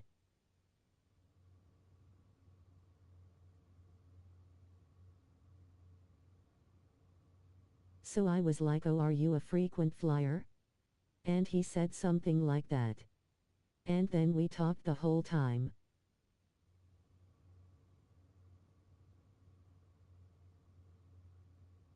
Oh, so okay, so that it wasn't a bad. And then after the flight, someone else came over to me and said, "How do you know Peter Jennings?"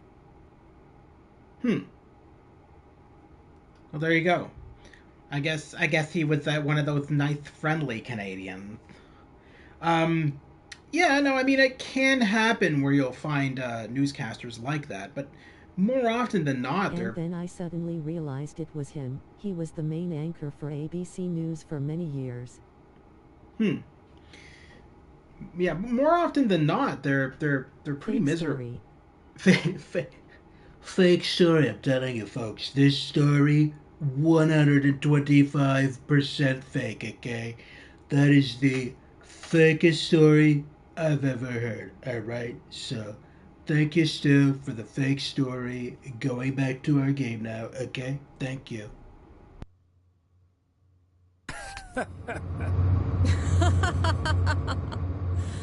Oh, but I will miss you two.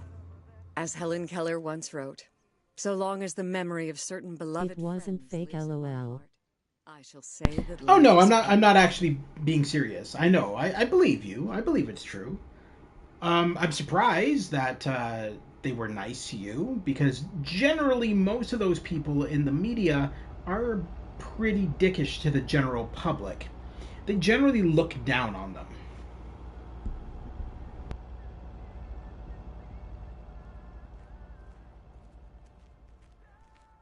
You're like a walking library, Beth. Always a fitting quote. So, haven't you ever thought of moving closer to Meredith over all these years? Well, his wife was sitting in the window, so that might have had something to do with it. Yeah, that makes sense. He was probably just being nice to you so that his wife wouldn't belt him over the head with like a fucking 2x4 or something.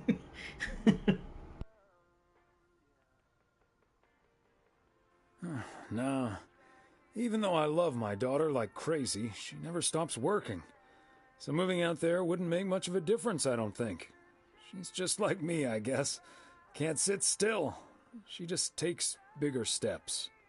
Who knows? Maybe Meredith will even make it out here one day. And there's always the phone, of course. And don't forget the postal service. Bye.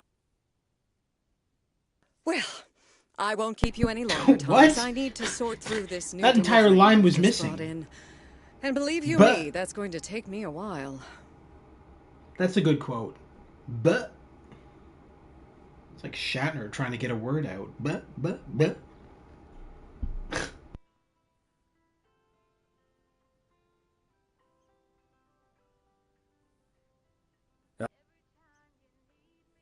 We got it again. What is with this dialogue cutting out? This is terrible. Up and at 'em. See you, Beth. What? Okay, patches will be nice. I'm looking forward to seeing this game getting patched, because these voice actors are really good, and having half of their lines cut out is pretty bad. Alright, let's deliver some mail. Bah.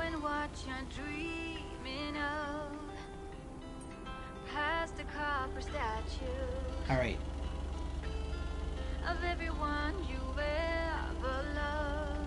Can we turn off... Okay. I want to turn off that fucking music. Getting tired of it. It's always the same thing. It's always 4 songs, always together. It's toggle radio. There we go.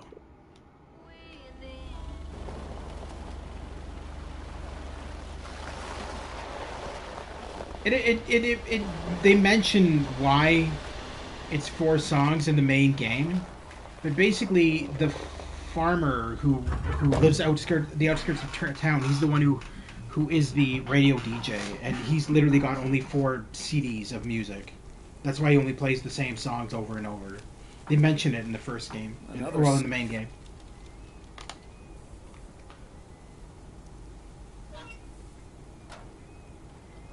I like how the occasional animation has him put on his glasses to make sure that he's got the right address. That's kind of a neat little attention to detail with that animation. And I do believe there's mail for you over here.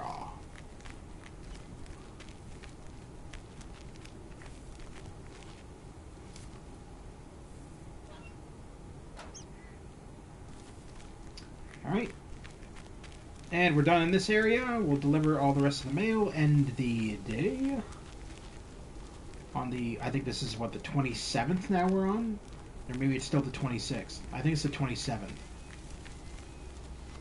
27th of December.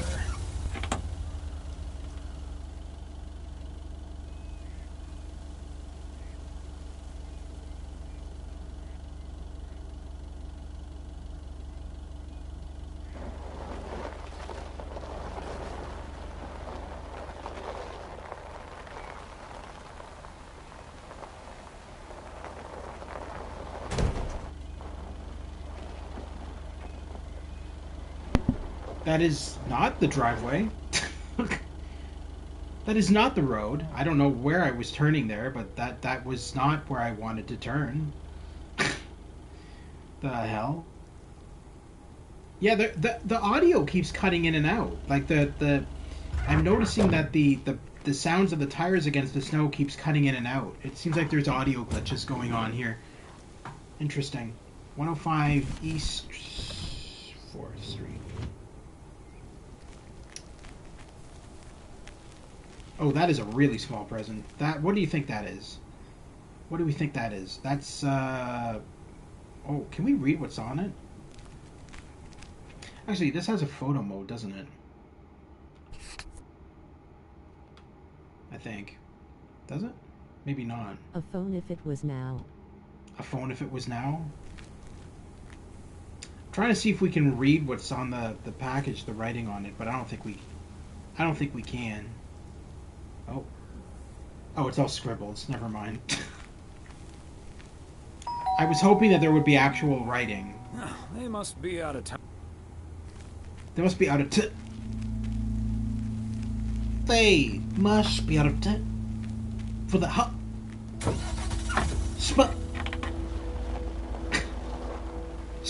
Fire.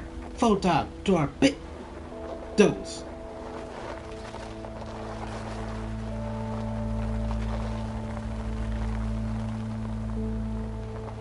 It's like back in the day. You know what this reminds me of? Back in the day. Back on my old computer. This is going back many, many moons. I had a Tandy 1000 SX, and we were trying to run, like... We were trying to run games on it. I think... I was trying to run, like... Star Trek 25th Anniversary. No, wait, no. Hold on. I'm screwing this up. So, no. My first CD-ROM computer was like a Pentium 166 or something like that. And we were trying to run like Star Trek 25th Anniversary, the CD version. And I don't know what the hell happened, but the sound was always jittery. And so Shatner stuttered a lot more than he normally does. He was stuttering like crazy. I thought he was having a stroke.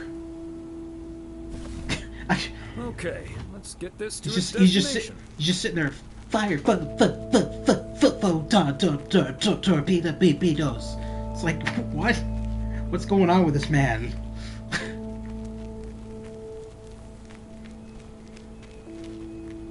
Sounded like the son from Breaking Bad. Breaking Bad with William Shatner. Why did I pick up this parcel? This is not what I'm supposed to be grabbing. I'm screwing this up. Put that back, old man. Put that back. It's not what we want. We just want mail.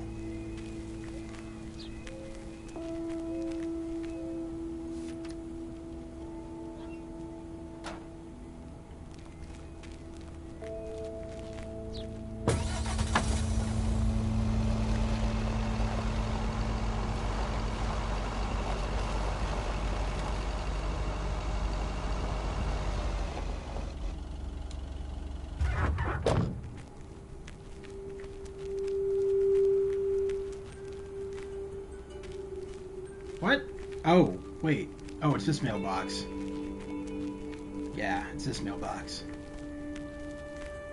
Is this like two houses, or is that just one house? Hold up. Oh yeah, no, okay. I was gonna say that's a huge house if it's that big. All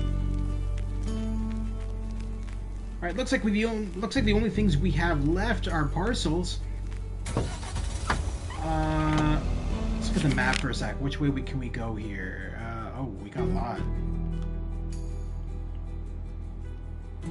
State of Oregon, 1986. There we go. That's the year, 1986. All right, let's. Okay, let's go left. Does that say North Bay?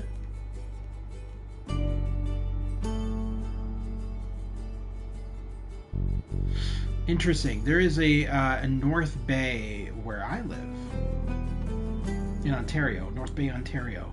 Alright, yeah, let's go this way first, and then we'll go loop around the map to deliver the rest of the packages. So it's going to be a little bit of a drive.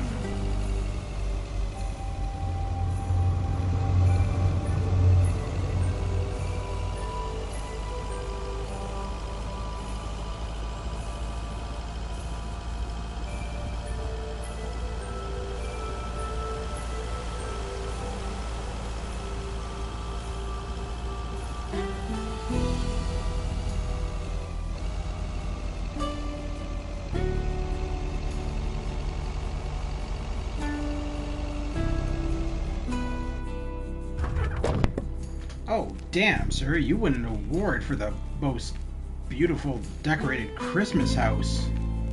Holy crap. You got decorations everywhere. You're like Danny DeVito in that one movie. Jingle All the Way? No, that's not it. That's the one with Arnold. Vintage.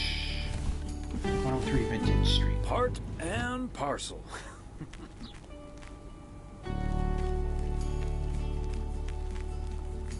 Now you can't tell me you're not home. I see 2 cars in your driveway. Don't tell me you're not home.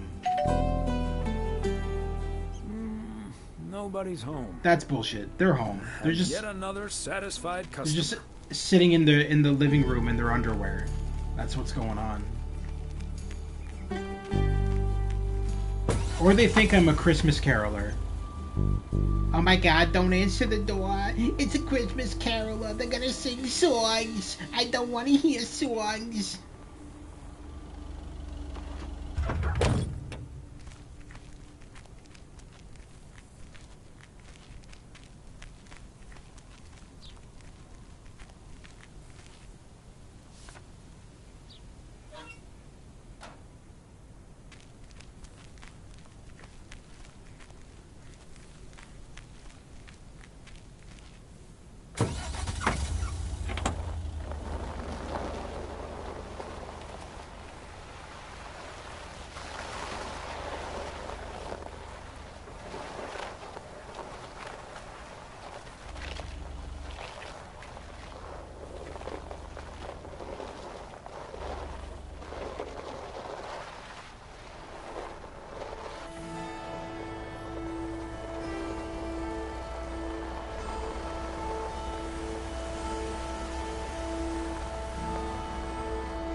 Wait a minute, where is this? There's not even a road for this. Hold up. It's like right in the middle of the woods. What is this destination? Oh shit, there's a shack there. Alright. 203 Old Logging Road. That's you. That is a big-ass box. Looks like there's somebody there waiting for us. Oh, it's the mailman dude. Can't remember his name. The hell? Is this where you live, sir? Just in a shed? Nope. Fireworks. He is selling illegal fireworks. I should not be surprised. Given that this man in the main game was doing so much illegal shit, it's not a surprise that he's selling fireworks, illegal fireworks, in the middle of the woods, in a shed. The hell? Ah, look who's here. Hey, Thomas. Yeah, I needed to take care of some stuff.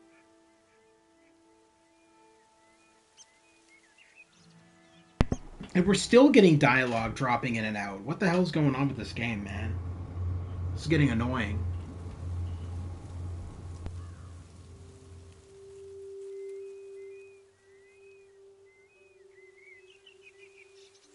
Aren't you at least a little worried that Walter Morgan might show up? Morgan? I don't think so. Last time that city slicker tried driving in the snow, he totaled his car against the deer statue. If you say so, Frank. It's none of my business. That big sucker you're carrying is for me, huh? Right on time. It's all coming together. Hey, Thomas, you can keep a little secret, right?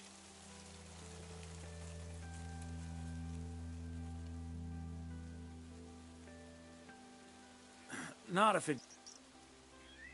Don't worry. A buddy... I'm selling them with a nice profit. And anything I can't sell, well, let's just say you want to be outside. I don't know what's going on here. I think this game is just really screwed up right now. I'm gonna actually, this should autosave. I'm gonna take us back to the main menu. Yeah, I'm gonna take us back to the main menu and just go back into the game because that's weird. It's never skipped dialogue that much. Once in a while, sure, but not like that. That's crazy. It's like literally skipping everything. So I'm assuming that's just a game glitch that we ran into. At least I'm hoping so, because that's getting annoying now. That half of the dialogue and half of the sound effects are just going bonkers. I do know that the game definitely has glitches, and it definitely needs a patch, at least at some point. But I don't remember. Yeah, I definitely don't remember it being this bad when I originally ran through it. So let's hope this works.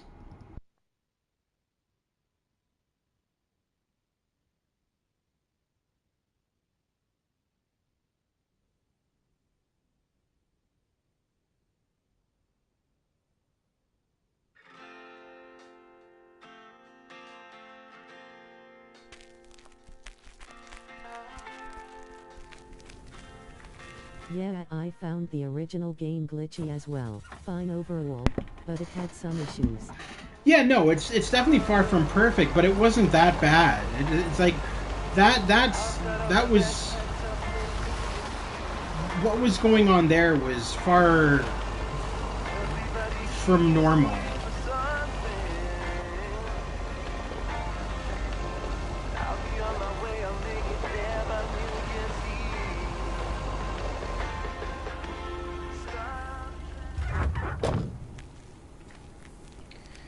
Alright, 105 East 4th Probably Street. Stu's doing.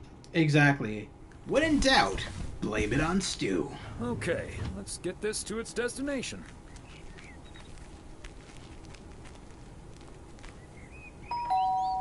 There's nobody there. Don't even bother. They must be out of town for the holidays. Yep. Just don't want to answer the door. As I said, underwear. Either that or Christmas. Either that or Christmas sex.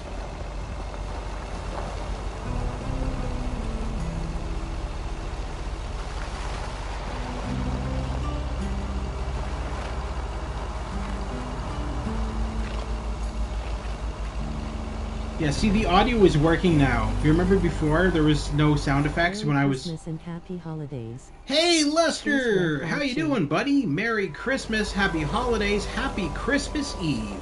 I hope you're doing well, and I hope you're ready for Christmas, and you're going to have a wonderful Christmas holiday season.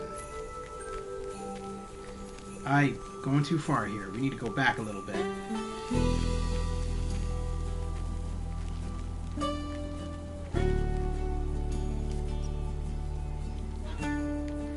The interesting thing about Lake, though, that I really liked is that it does get boring delivering all this parcels and this mail and everything. But when you think about it, is there really any games where you play as a mailman besides this?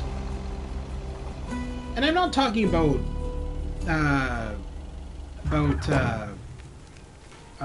Postal Boy or whatever the hell that old NES game was called. Because realistically, there hasn't been anything besides Lake. And Lake, I don't want to say like it's a simulator, because it's not. It's not really. It's like an adventure game, because like realistically, the heart of this game is not delivering mail, but it's about like the dialogue you have with the characters.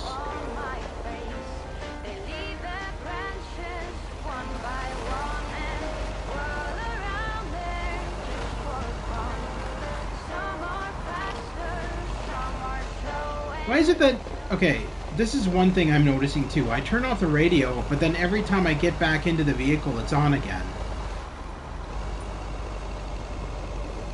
It's like my truck is possessed with playing crappy music. My truck. Yeah, my truck is possessed with playing crappy music that I don't want to listen to.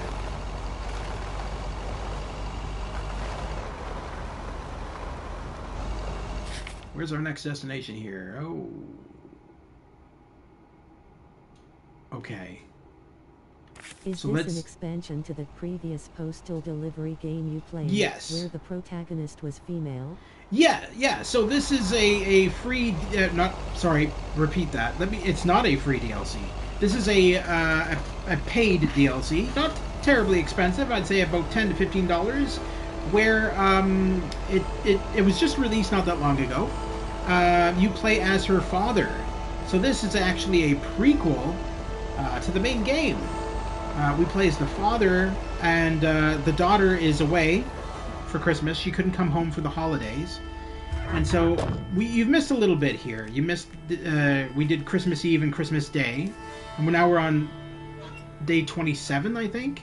So you'll if you're gonna stick around, you'll be able to tune in for the New Year's Eve party that the mother and father end up going to.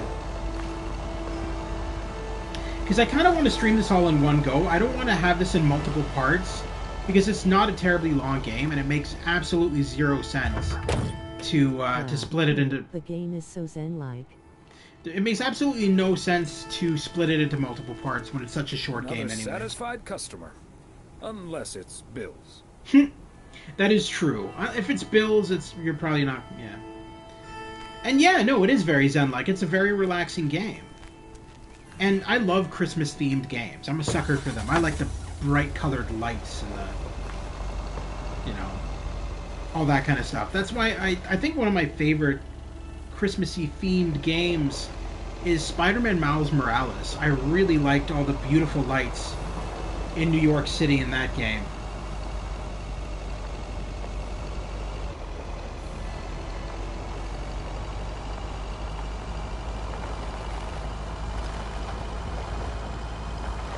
So here we go. We're back now at the scene that was causing us... out of the stream, heading out to buy stuff for a family Christmas party happening in a few hours. Oh God, aren't you a bit late for that?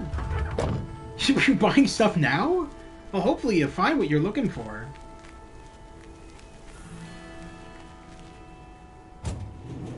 It's kind of late to be doing that stuff. Unless you're just talking about food. If you're talking about food, that makes sense. Part and parcel. Back to delivering the parcel to the illegal fireworks man. Selling fireworks in the middle of the woods. Not shady at all, folks. Not shady at all.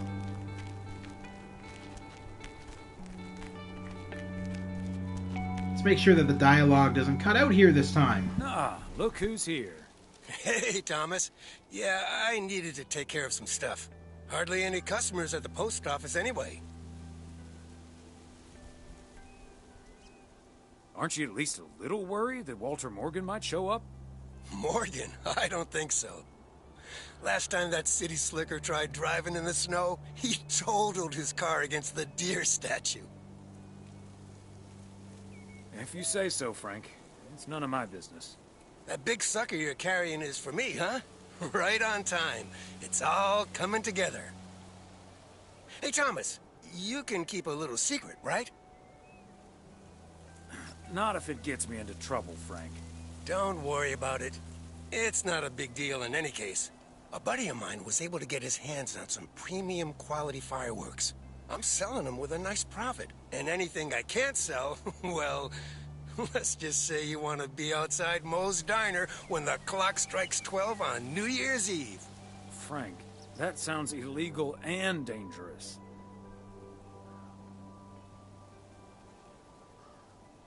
I'm going to leave now and pretend we never had this conversation. Okay, Thomas, fair enough. See you at the office. And I hope you still enjoy the show. Yeah, I don't like him. I never liked Frank. But yeah, I see that our dialogue issues are now solved, so that's good. Let's hope that we don't run into them again. Because I don't want to keep on rebooting this. I really don't. What are we at for time right now? 2 hours and 11 minutes. So we might end up having to push into the 3-hour mark then. We'll see. I'm hoping not, because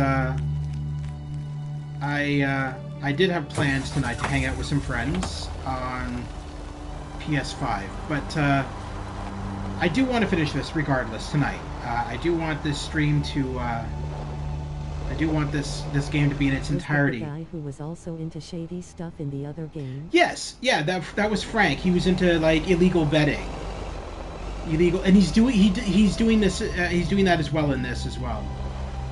That hasn't changed either. He's still doing that. Oh shit! Whoa, there's a parcel back there that we missed. Right, Wait a yeah. minute. Huh. Yeah, same guy.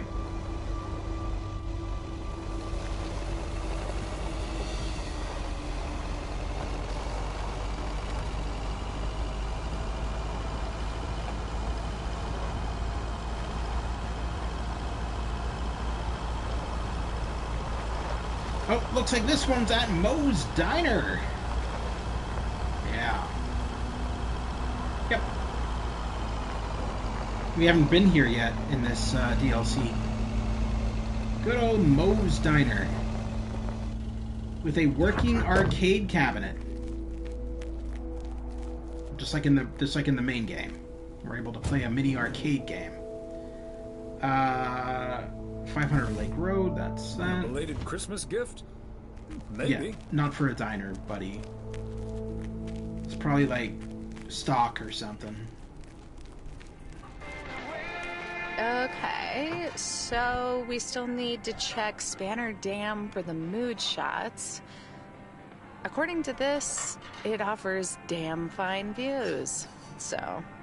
Hey, Mr. Mailman. Come on over. Talk to us for a sec. Gabe, we don't have time for idle chit-chat. He can help us out, Ilsa. No one knows the town like a mailman. Right, Mr. Weiss?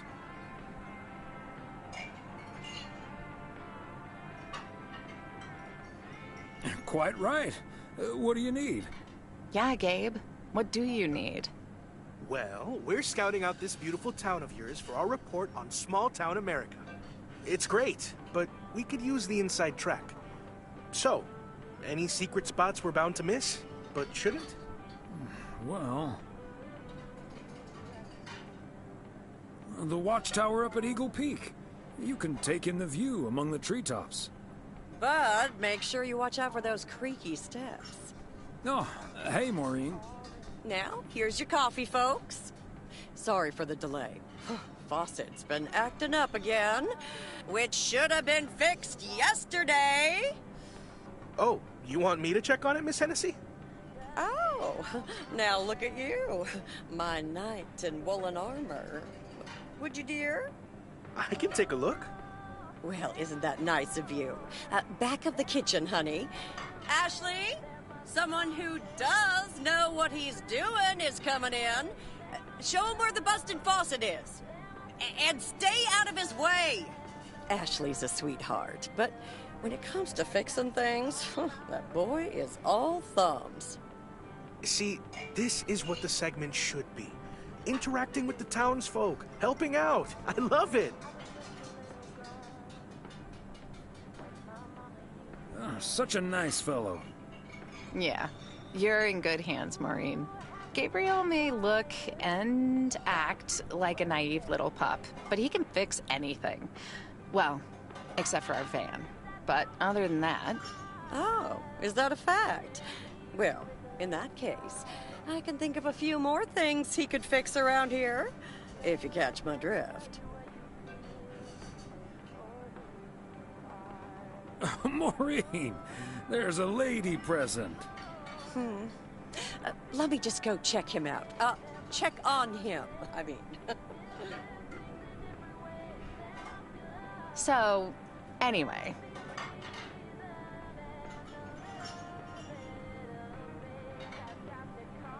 So? Oh, wait. You had the Connor Price experience the other day. Have you recovered yet?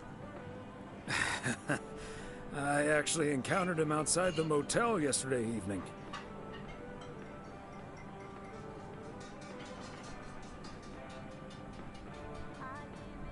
We had a nice chat about your new plans. Really? Oh, did he greet you with, "Good to see you, man"? Indeed, he was quite enthusiastic. That's his go-to when he's forgotten your name. It's good to see you, man, for guys, and hey, lady, for gals. Really? Wouldn't worry about it, though. He called me Lisa for the better part of a year. Connor's a lot. But I guess after this week, I can update my resume with not just segment producer and car problem solver, but also Connor Price Wrangler.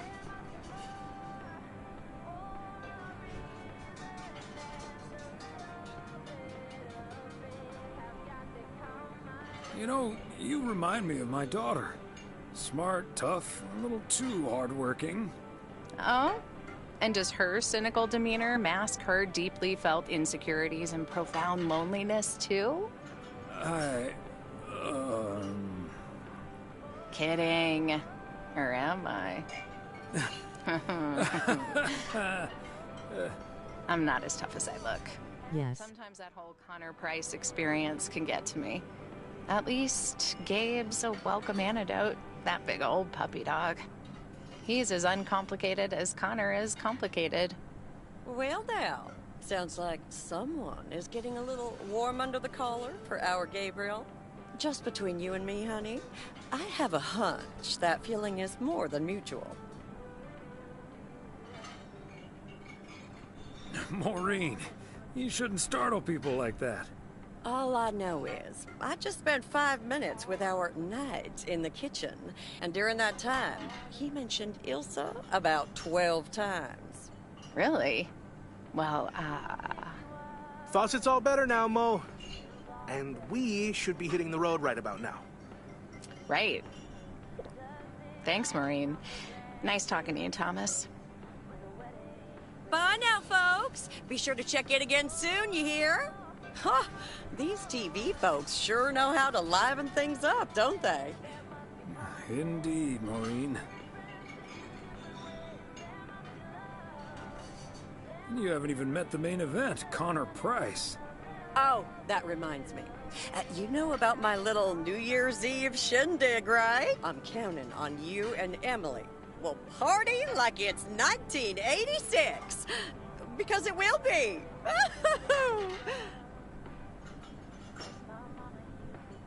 Of course we'll be there. Wouldn't miss it for the world. Best get back to it. See you, Mo. Bye now.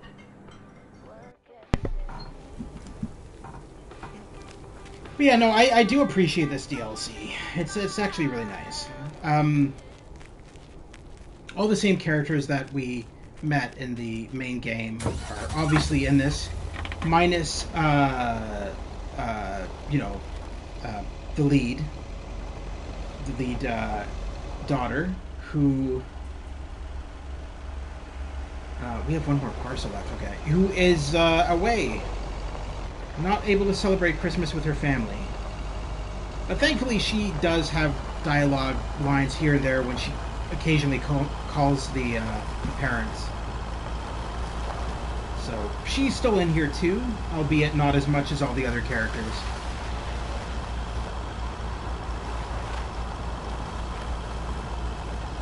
Whoa, that was a sign?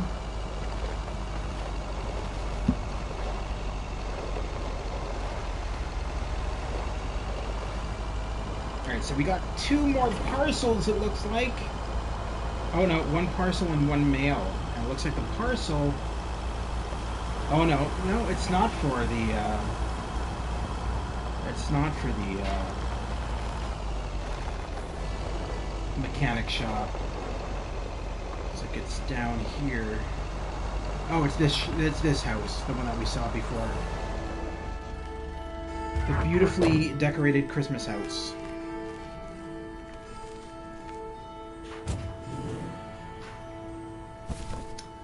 #103 Vintage Street.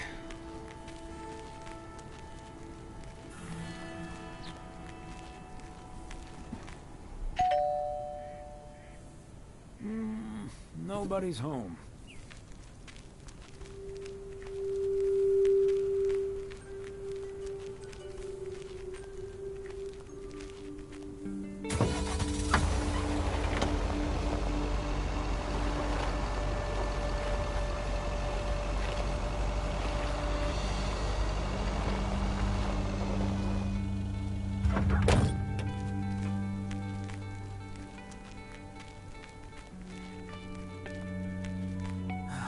That's the last one. Whew.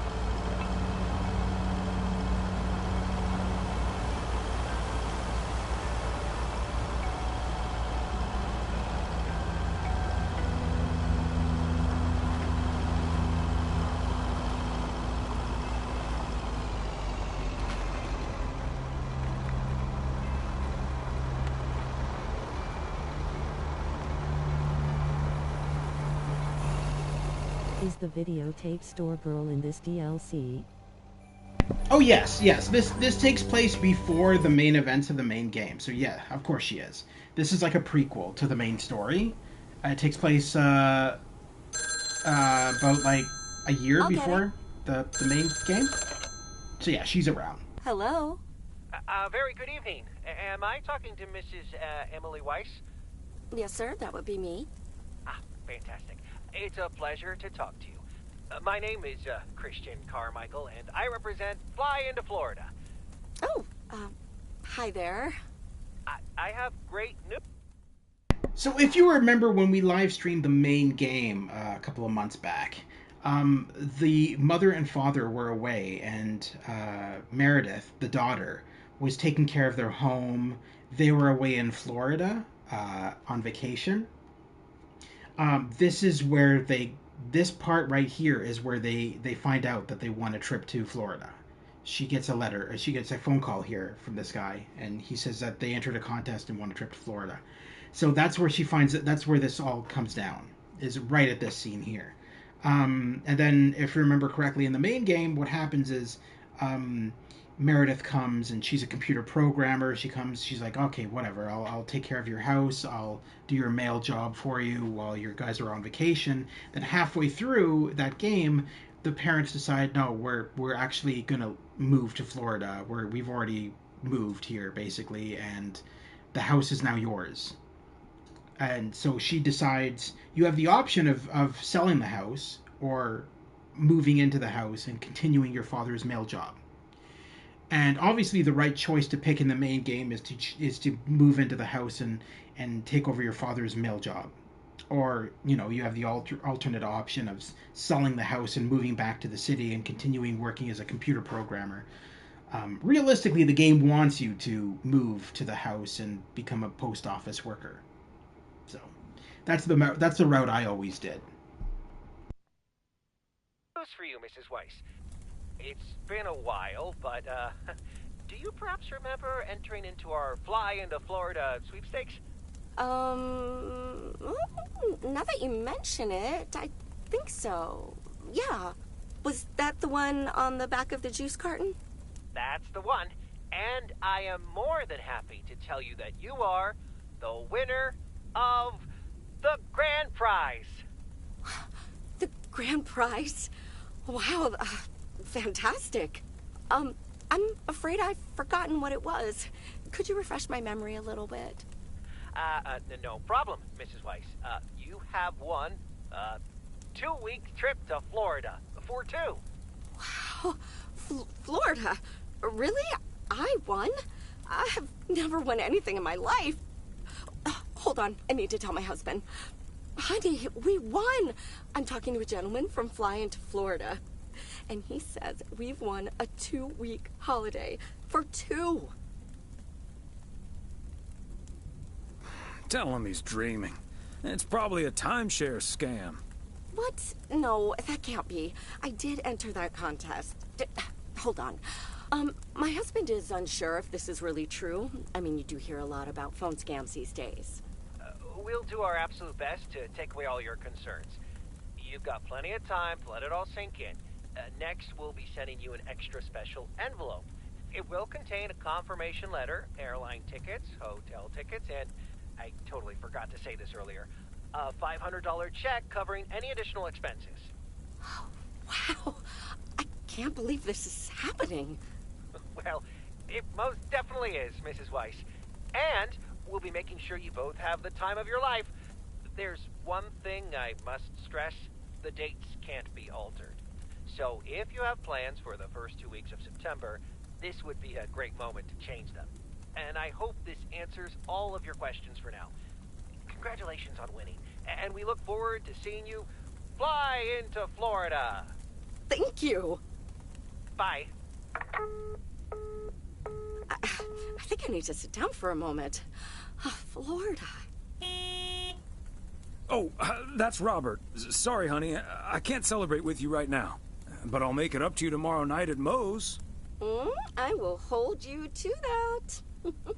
Have fun on the ice, hon. And when you start to freeze out there, just think of sunny Florida.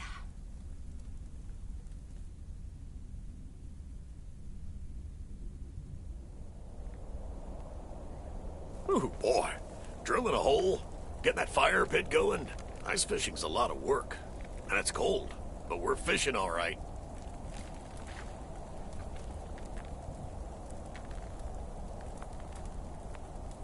Are you sure that the fire won't melt the ice? I didn't bring my swim trunks. Don't worry, Thomas. He travels mostly upwards. And hopefully also in our direction. Man, it's nice out here. This setting could use a guitar.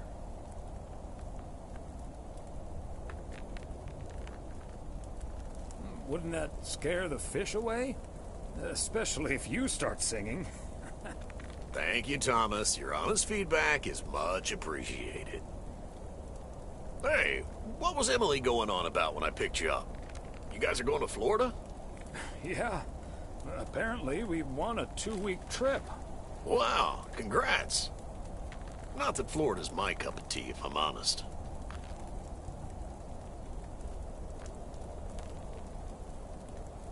Oh, you'd rather stay in good old P.O., huh?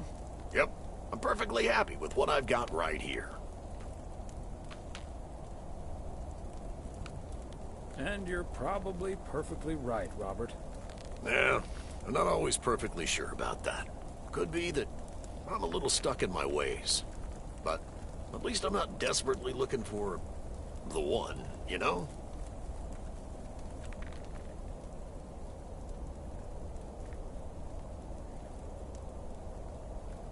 Yeah, just give it a little time. Or a lot. Nothing wrong with that. Wouldn't it be ideal if Mrs. Wright dropped by my house one day?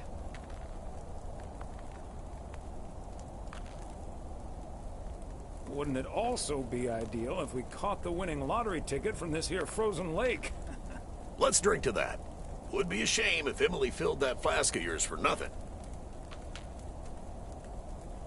Ha! Finally, a sensible remark. Cheers. Now let's catch a fish and get the hell out of here.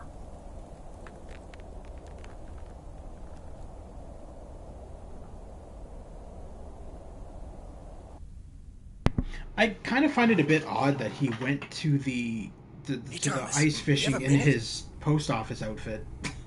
I don't know. That's kind of weird to me. I guess it's warmer than the other clothes that he has. Maybe it just seems kind of odd to me that you would go to an ice fishing event with a friend and wear your postal worker jacket. It's just kind of odd.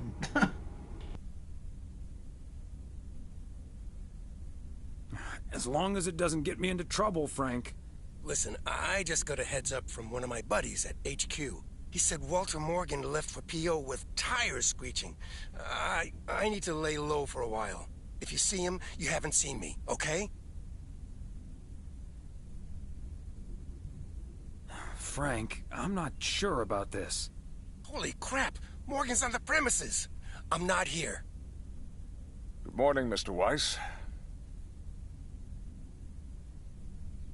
Good morning, Mr. Morgan. I'm looking for Frank. Could you tell me where he is, please? Frank? Frank Coleman? Haven't seen him here. And where is he, if he's not here? He's probably out delivering. Could be anywhere. I guess I'll have to be patient then. We've received a report that a man with a mustache, dressed in a light blue shirt, was offering illegal fireworks to people in the postal office parking lot. If that man is Frank, and I'm sure it is, then that's strike 3 for Mr. Coleman. Please tell him I'm looking for him. Have a good day. Is he gone? Yes, Frank. Holy crap, that was a close call. Thanks so much, Thomas. I guess Frank Coleman's going into hiding for a while. Frank, don't you think it's better to just come clean? Don't worry about it. It'll blow over like always. See you Sunday evening. I guess we'll have to play poker with the curtains closed.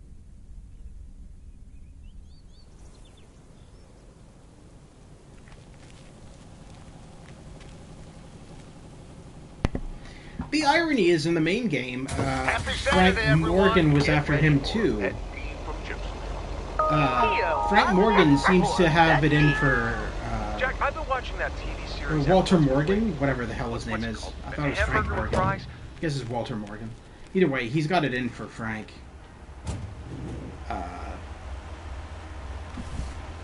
Only 3 parcels today. Thank God.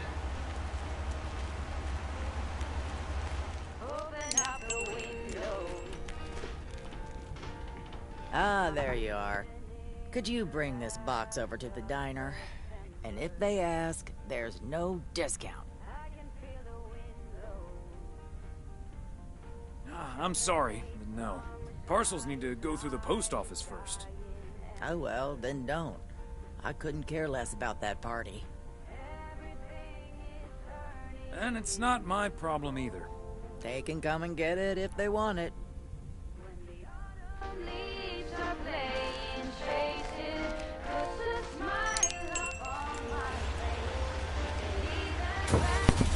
Realistically, we could have delivered it to the diner to be nice, but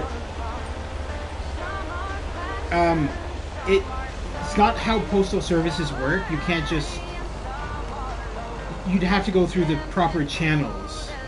So I'm trying to play this realistically, and realistically, you would not just be like, yo, okay, well, I'm going to give it to these people, so give it to them. It's not how that works. They have to take the parcel to the post office and do all the paperwork for that. Plus, it avoids us having to drive over to the diner and waste even more time.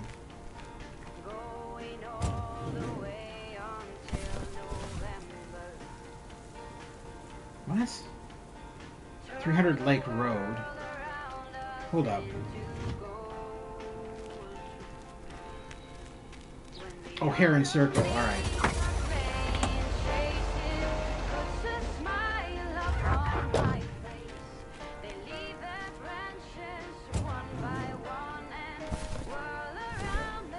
Okay, let's get this to its destination.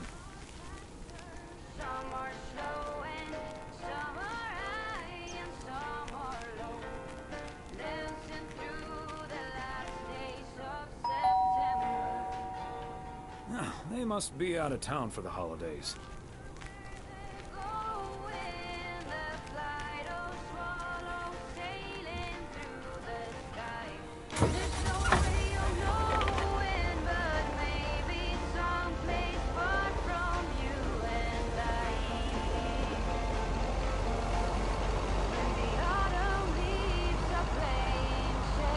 Lady.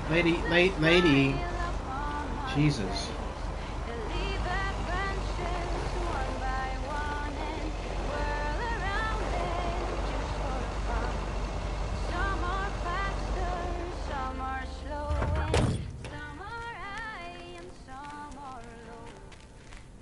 There we go.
Fancy handwriting on this one.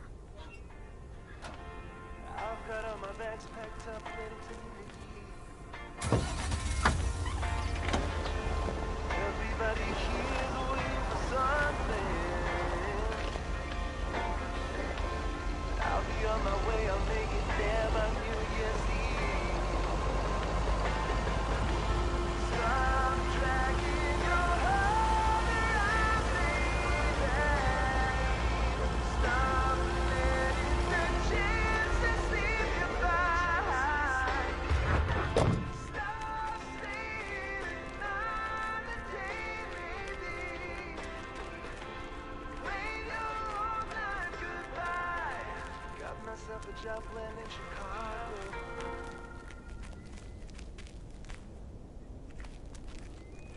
Another satisfied customer. Unless it's Bill's.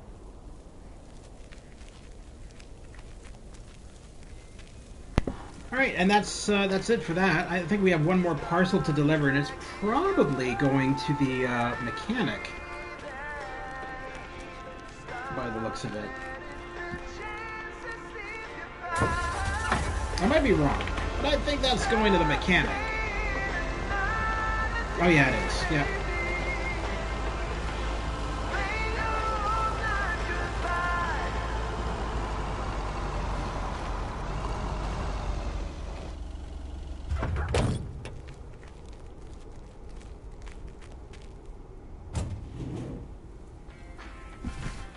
Part and parcel.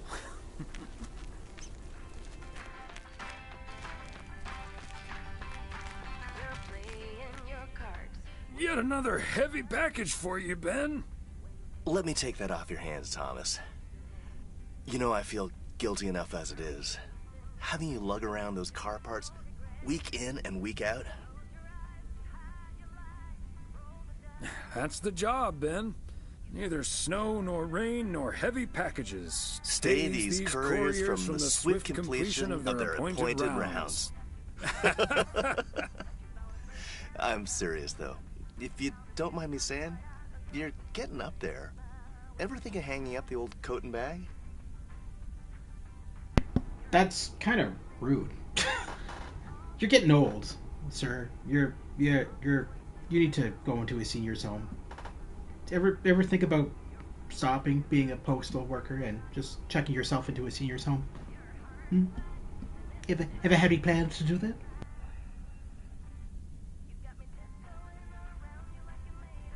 Hey, we can't all have our daughters follow in our footsteps when we retire the way you can. Well, that's true enough. Son of a gun. It's the engine parts for the news van. Didn't expect them to come in so soon. No, that's great. Now they'll be able to roam around PO for their report. Yep. With any luck, that thing will be up and running before the end of the day. Hey, don't rush it, Ben. Remember, you're getting up there yourself. Yeah. Now get going, you old-timer. But you found a breakdown down to loop. Found it get knocked right out of your boots. And now you found witchcraft. Oh, and now you found witchcraft. I got my moves, I got my song. When I turn my mojo on, I'm feeling fine, I'm feeling strong. It won't take long. When you find witchcraft.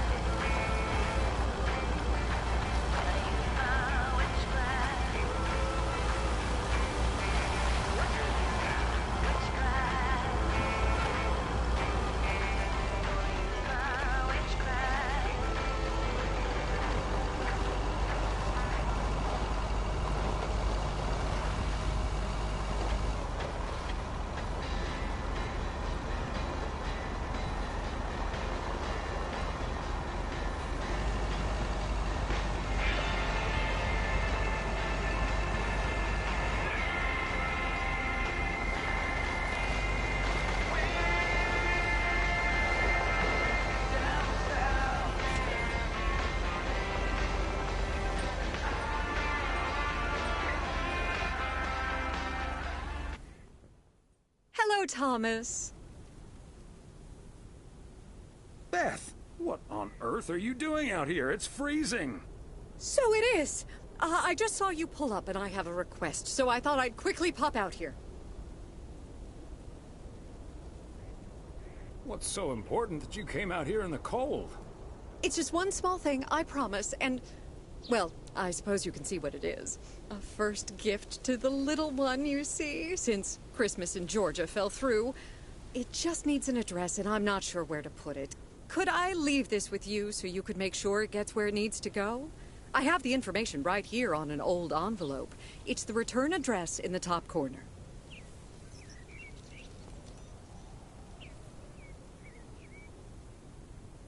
Of course, Beth. I can understand that labeling a package like this can seem daunting. Bears will do that to you. You're a real gentleman, Thomas. Thank you. I have a stack of returned holiday gifts that need sorting before I close. It may take a bit of wrestling, but I'll take care of it. Thank you, Thomas. Truly. I'll get the postage to you later, I promise. Oh, and please tell Emily I have a great idea for this Sunday's girls' night. It's a surprise. Bye now. Sure. Enjoy the rest of your day.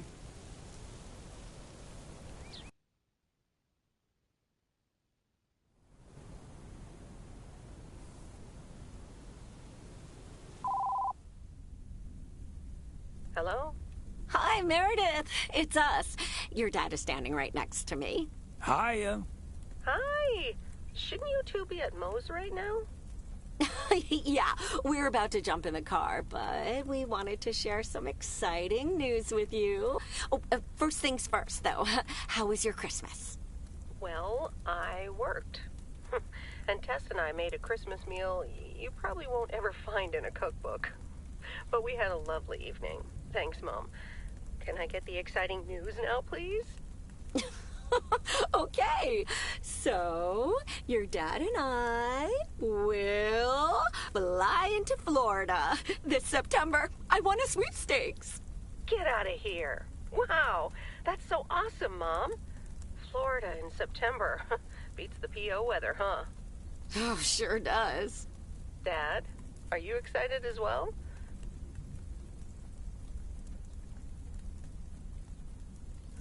I guess.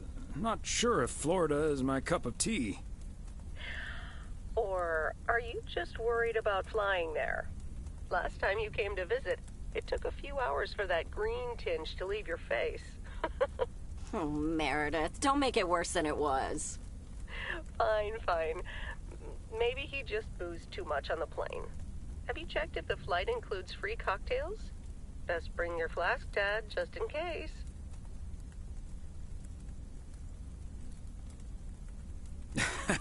If you were here for Christmas, you might have gotten one from Santa.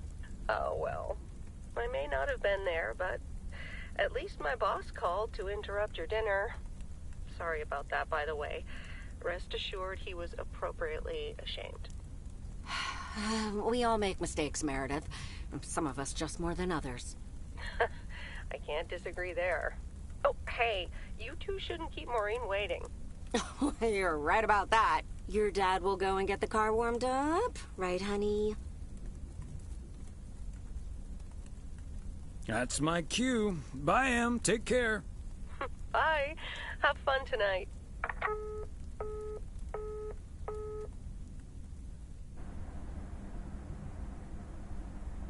Thanks for getting the car all toasty for us, honey. You're very welcome, dear. It's my pleasure.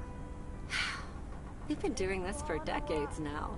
I've never stopped looking forward to spending my Saturday evening here with you. I feel the same way, Em. I'm a lucky man to have you. Good evening, you two beautiful people. Ready to order?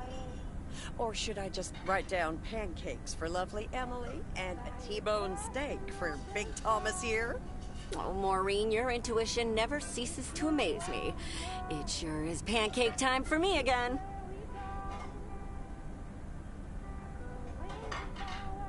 Hold your horses, Maureen. I think I might have something else. I'll have pancakes too. You got it. Be right back, folks. Ashley, it's pancake time! This will never get old. But Beth making surprise plans and this Florida trip landing in our lap got me thinking a little bit. If we're getting close to being able to do whatever we feel like doing, does that mean we should stay in PO forever?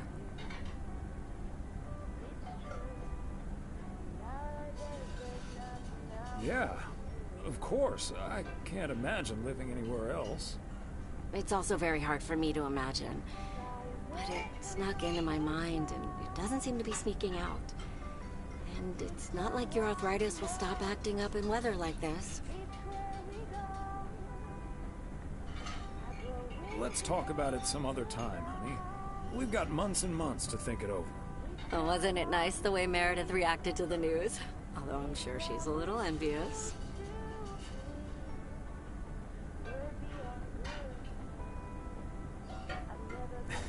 Yeah. When's the last time she had a few days off and left the big smoke? Okay, folks, while Ashley's busy in the kitchen, it's time to fill Mo in on a few details. A little birdie told me you two were off somewhere fancy. Maureen, I was planning on telling you and the girls all about it tomorrow evening. But I'm sure you've also heard it's Florida in September. Florida in September. Oh, imagine that. Oh, I'm so happy for you two. Thanks, Maureen. Have you ever been to Florida? Are you offering your ticket to me? Oh, Thomas, that's so nice of you. Nice try, Maureen. Nice try. But the only one sitting next to me on that plane is my man. Are you totally sure about that, though? I heard that a certain Walter Morgan will probably not be very lenient with holiday requests from the postal office employees.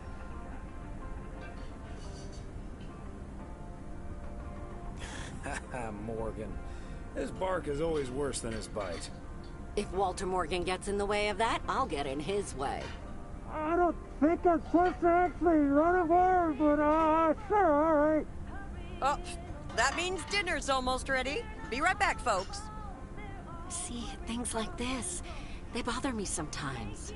Maureen's a sweetheart, but it's almost impossible to have a private life here. That sure is true.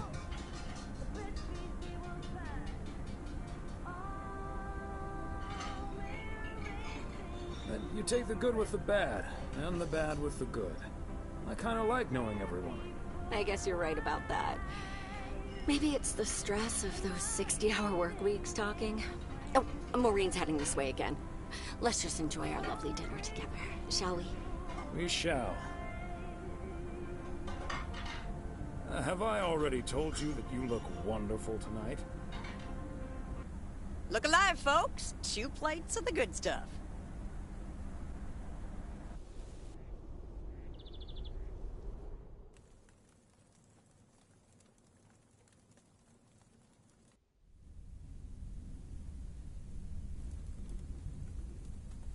Oh, Thomas, my dear, sweet husband.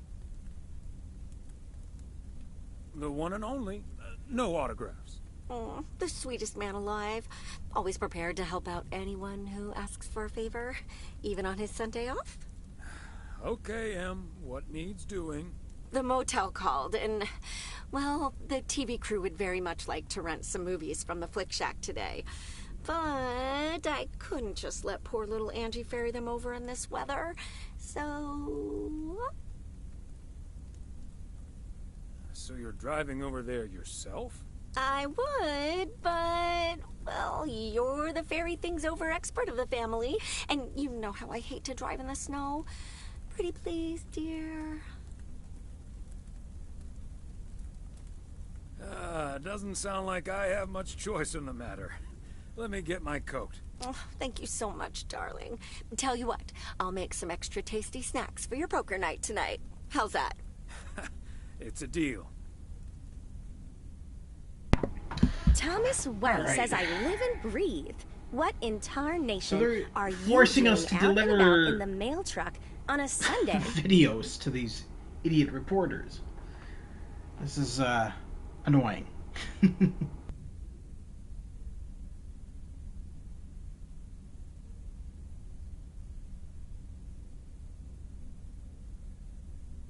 The goose needed to stretch its legs.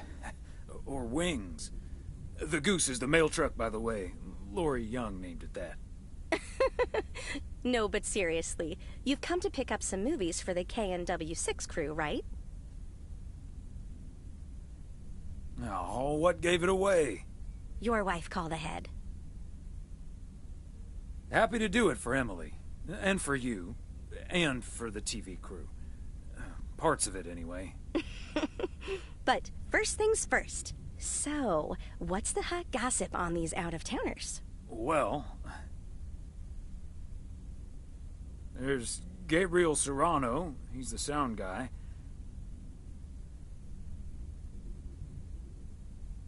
Nice guy. Full of vim and vigor. Sounds delightful. What about the rest? Ilsa Richter is their producer.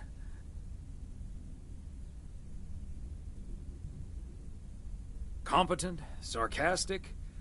She kind of reminds me of my daughter. Well, then I'd like to meet your daughter someday. Because Ilsa I've met. Came into the store yesterday asking about PO and whether I liked it here. Cute as a button, that one. And only in town for a couple days. Perfect for a girl on the rebound. Shame she's into men. One in particular. Are you sure? How do you figure? The way her eyes lit up when she mentioned that colleague of hers, Gabriel. Trust me, a girl knows. So anyway, let's get down to brass tacks.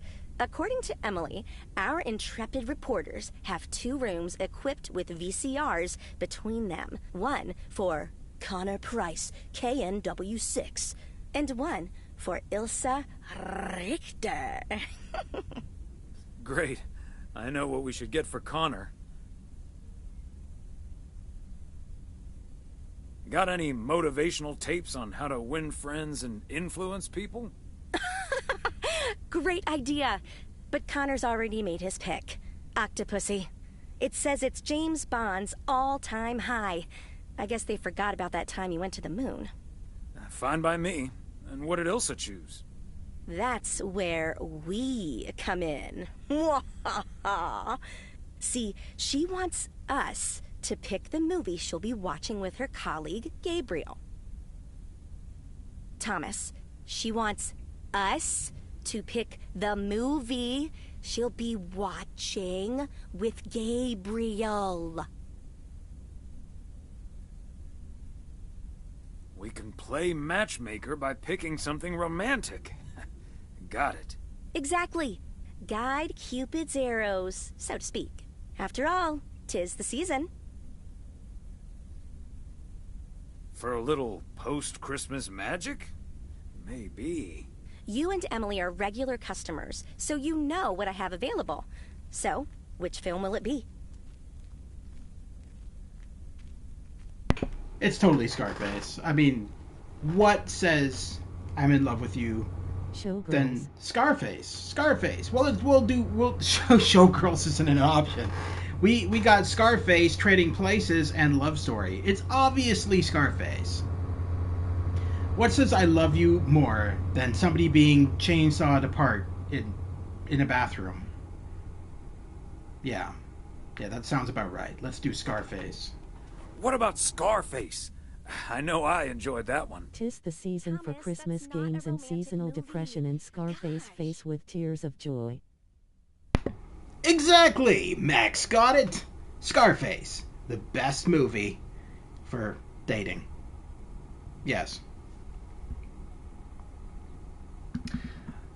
Let me pick something else. She's like, you're totally wrong, dude. So we'll go with the proper one. Obviously, it's Love Story. It's not Trading Places. Trading Places is a comedy. Scarface is definitely not a comedy. It's totally Love Story. Let's go with Love Story. Or is that I too mean, it's about snow, so it's technically a Christmas And we won't movie. risk being too subtle. It has love right there in the title. Great. Love story it is. Yeah, not the dynamic kind of duo snow Stupid Cupid we're thinking strikes of. again. Although I suppose this is our first strike. Colombian snow, anyway, maybe. Here's hoping that this is the start of a beautiful love story. Speaking of Scarface, though, the game on PS2 was amazing. I still have my copy. I freaking love that game, man. That game was actually made by Sierra, and honestly... Tony Montana goes sledding on a mountain of snow and gets all the Colombians. Jesus Christ. Yeah. Hey, I forget, how does his voice go? Tony, this is Tony Montana. Joe want a Christmas present? Anyway, let's we'll see. Yeah. We'll see. Anyway, I'd best be on my way, getting these to the motel. Yeah, thanks for doing this, Thomas. My car, much like myself, is not built for snow. Say hi to Emily. Will do. Bye, Angie. And yet you're working a job in a movie store that you clearly drove in. So that makes no sense, ma'am. Honey Montana. Jesus. Alright, let's take this to the Lovebirds.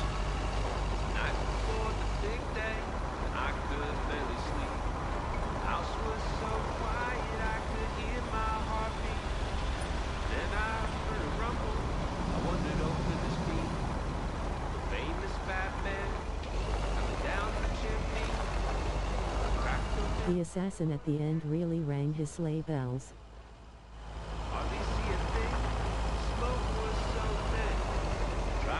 See, I'll be honest with you. I haven't really... I don't think I've seen Scarface the movie. And if I did, I saw it a long time ago. So,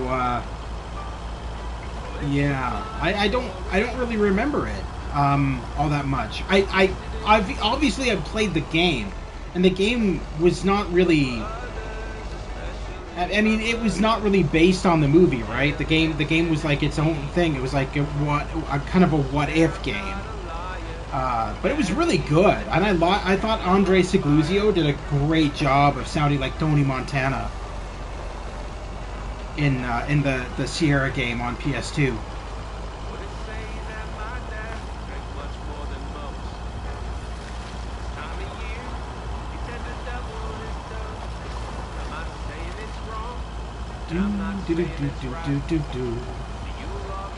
I'm gonna get a copyright strike. Say hello to my little Schwanz! I don't think that doesn't sound right.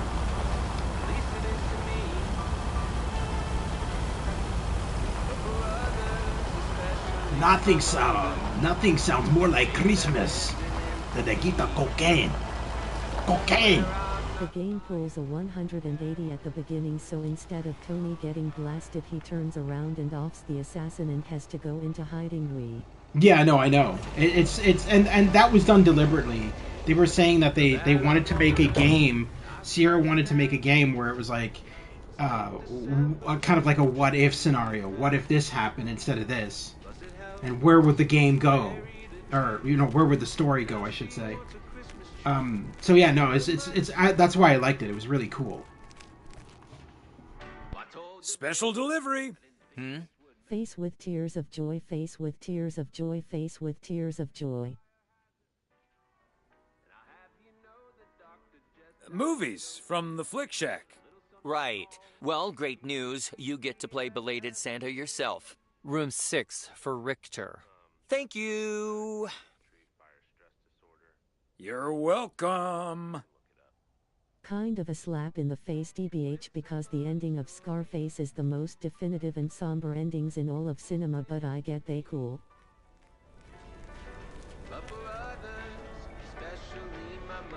Yeah, that's actually one game that I would love to see remastered or remade, is Scarface, The World Is Yours. Because that game was amazing. Because when you think about it, you could interact with everybody, every NPC in that game, you had an interact button where you could go up to them and have a full-on conversation with them as Tony Montana. It was brilliant. That was one of the things I loved the most about it, was just the full interactivity in that game. And the fact that when you went into a fight, like you would in Grand Theft Auto, like a gunfight, the game would switch to a first-person camera view. It was really neat. So the entire game would be third person, and then when you went into a fight, it would switch to first person. I just really thought that was really cool. Like, everything about that game at the time was so inventive and unique. Might be the closest we will ever get to a SFTWI remake. Maybe. Stwy asterisk. Yeah, I know what you meant. Maybe. That's more of a Laverne and Shirley story, though, isn't it? Not Laverne and Shirley. What the hell am I saying? Laverne and Shirley, what? No. Oh, Jesus. You know what I mean, Mac. It's more of a story of, Laverne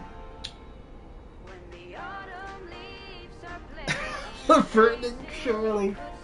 Oh, my God. I'm an idiot. Laverne and Shirley face with tears of joy. Laverne and Tears Shirley. of joy. Face with tears of joy. Oh, fuck. Bonnie and Clyde. Bonnie and Clyde, yes. Yeah.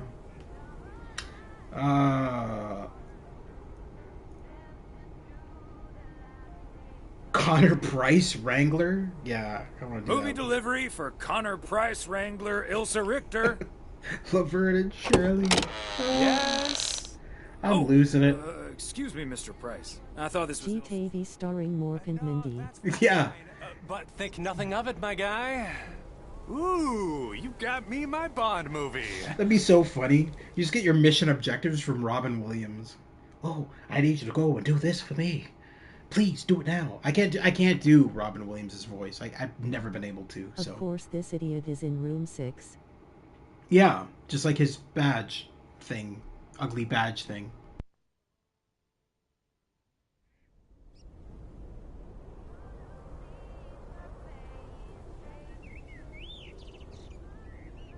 Yes, sir. Apparently it's James Bond's all-time high. Love it. You know, Moore's an even better 007 than Connery. He just oozes that classy British wit. Thank you so much. Blashforce. This man doesn't know what he's talking about. Why did he say that? Obviously I'm the superior James Bond. This man's a travesty. Alright, let's deliver the next... I think it was 9 they said. Room 9.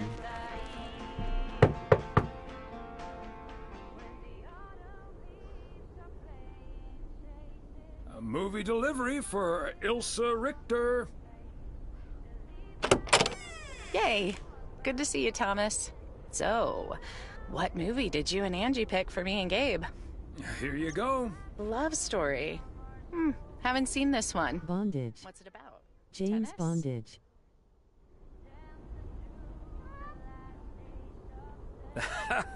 Good one. Not about tennis, but... Want to come in for Netflix and chill once Netflix is invented? I'm sure it is. Looking forward to it. Let There me you guess. go. This was Angie's pick. Pretty much. That's pretty much what's going on. You're trying to set these two up on a date by forcing them to watch a love story movie. It was a group effort, yeah. Well, I'll take part of the blame. Let's just say it was a group effort. Okay. Well, color me curious. Hope it's age appropriate for big old puppy dogs. Oh, speaking of, on your way out, could you give a quick knock on Gabe's door, just so he'll know it's movie time? It's room number 2. Will do. Great. See ya.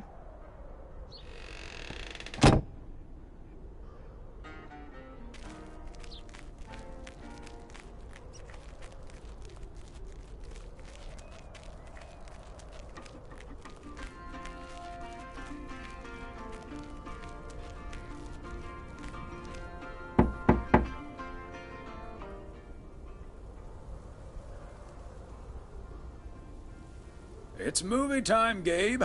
Get your butt over to room number 9. Thanks, Thomas. I'll be right over.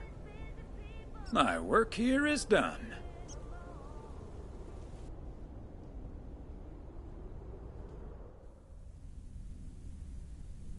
Okay, Ben. Question for you. Do you have that ace or not?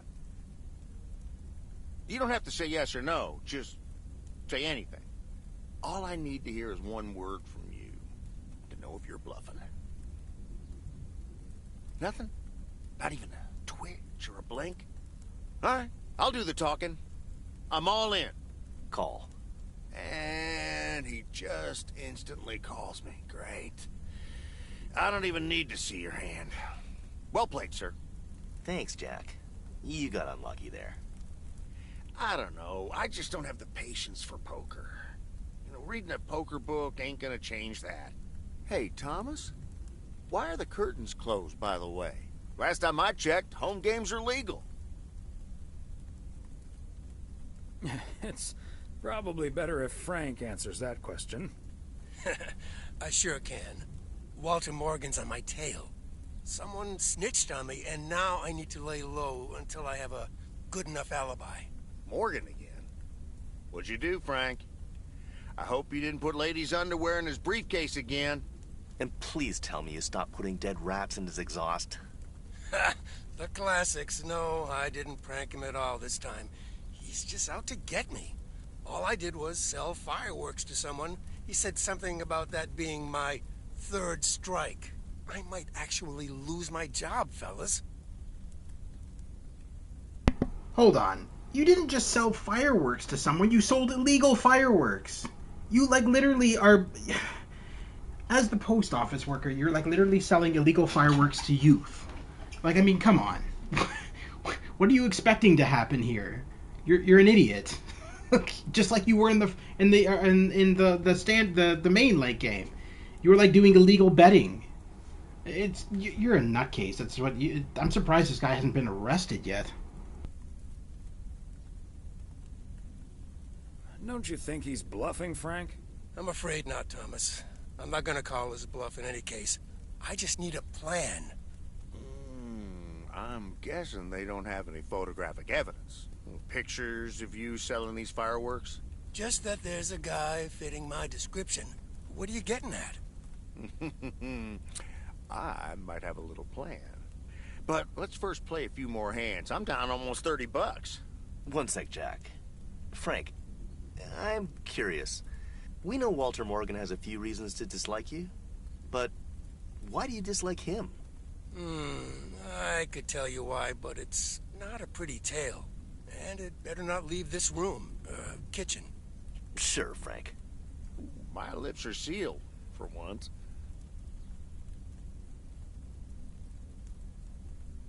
Frank, I'm not sure if I can keep another secret for you. I'll just go to the John. Fair enough, Thomas. I can't blame you.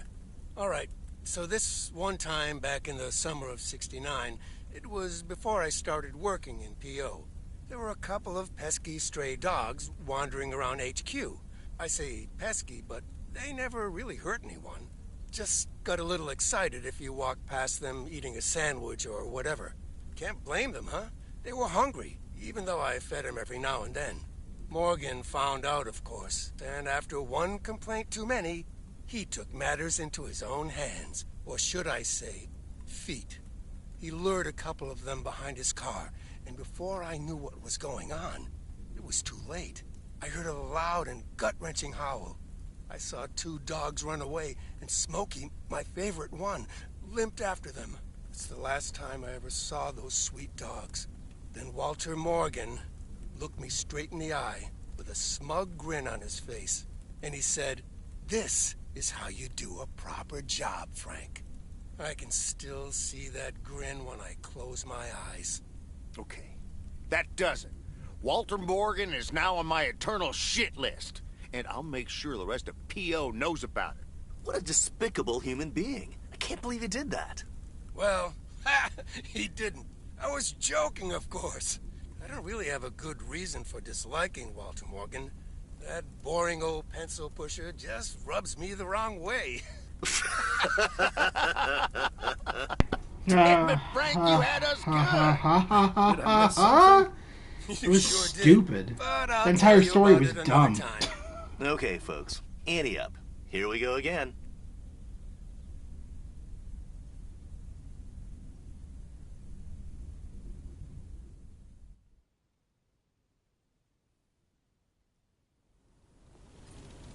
Psst, Thomas, over here. Hey, Frank.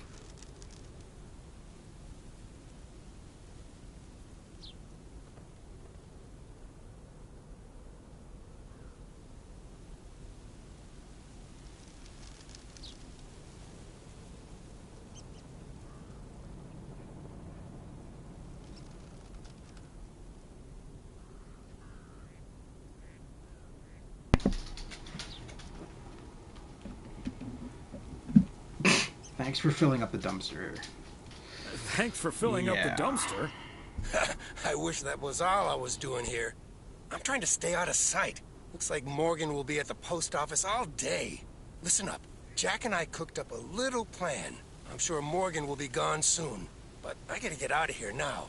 You haven't seen me.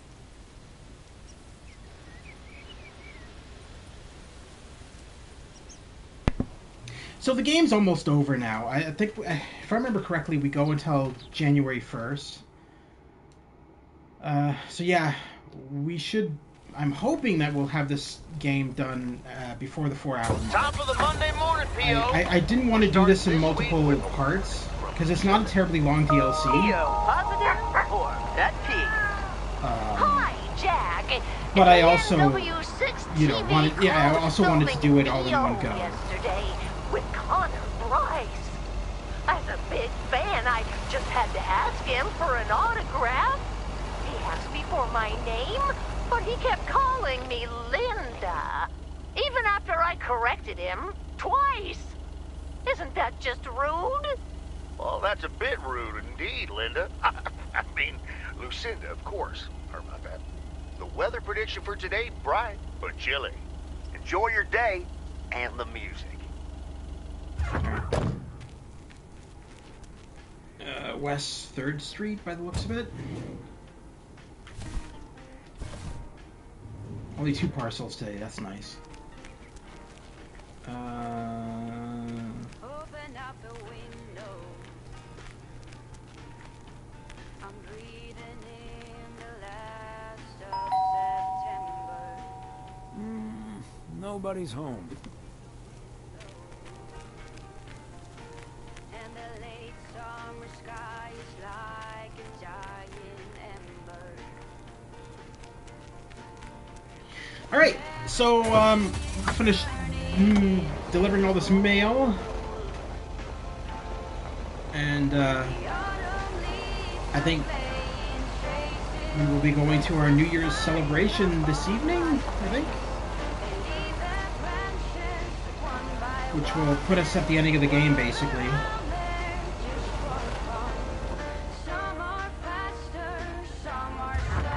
Interesting. This is the first time you've ever gotten mail. There we go.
McGill's got such a great price on this house when the Sugarmans moved away.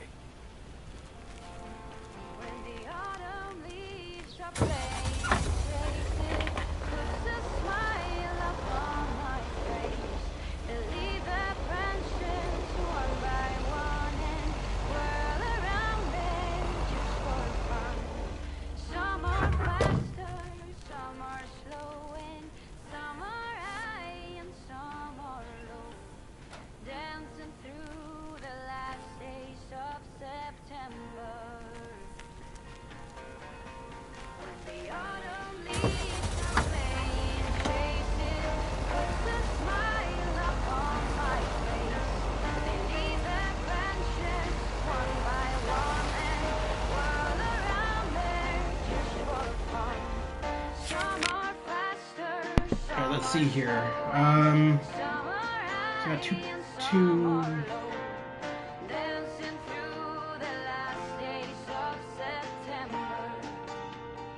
All right, so we'll do a. So they're pretty close together, so we'll go. Yeah. All right. I don't want to do a full loop, so we'll just go one way and then turn around and go the other way. That way we're not taking a full loop around the lake for no reason. Watch out, Fox.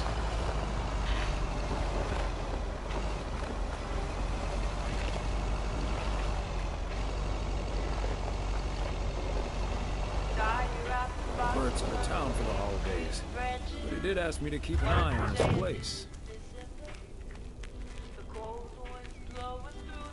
Cute. Oh, hey, Fox. How you doing, buddy? We're almost done this. And then I'll be popping back in with you gentlemen. Okay, are we we'll do rolling? some gaming. We're once rolling. this is done. We're rolling. Okay, let's get this in one. I'm freezing my ass off. When Chekhov saw the long winter, he saw a winter bleak and dark and bereft of hope. Yet we know that winter is just another step in the cycle of life. In the summer months, this lake is bustling with activity. As the local fishermen You almost killed me, lol. plunk down hard-earned cash. Almost killed you. Oh, the fox on the road. And spend a delightful sun-soaked That's day funny. on the water. Not so during this particularly harsh winter, however. Now the watery heart of Providence Oaks finds itself completely frozen over. No, that won't do as an analogy, because now we're sort of implying the residents have grown cold-hearted during the winter. Doesn't work, doesn't scan. Yeah. And what was with that Chekhov stuff? I don't get it. Chekhov? Like from Star Trek? All right. Let's try something else. Hey, wait a minute, Mr. Postman. How's it going? Hi, Mr. Price. Did you enjoy the movie last night? Hey, listen, how about I ask you a couple of questions on camera? Just simple stuff about the town. Sure, I'd be happy to. Great. Just move over here. Are we both in the shot? Yeah, that's fine. This'll be great. The lake as a backdrop. Perfect. Let's go. All right. This is... His name is Thomas Weiss. I knew that. Thomas and I go way back. As the local mailman for truly countless years, Thomas Weiss knows Providence Oaks like he knows the back of his own hand. So, Mr. Weiss, how would you characterize this small, cold town and its warm inhabitants? That's easy, Connor. Whether you're new in town or have lived here for ages, what's clear is this. This gorgeous little lake town of ours cannot be summed up in a single soundbite. But one thing's for certain. When the low winter sun hits that shimmering water just right, you realize Providence Oaks is breathtaking. And wherever you are, or whatever you face, here, a goodbye never has to be a farewell. And cut. Ah, that's so sweet, Thomas Weiss. Completely unusable, but sweet. I know I've got goosebumps. Yeah, that went well, kind of. Now, let's scout out the establishing shots at the far end of the pier. Let's go, Connor. Aye, aye, Captain. Gabe, you can take 5. My advice would be to take those 5 in the van, to reduce the risk of any further ass freezing off incidents. Noted. Thanks, Ilsa.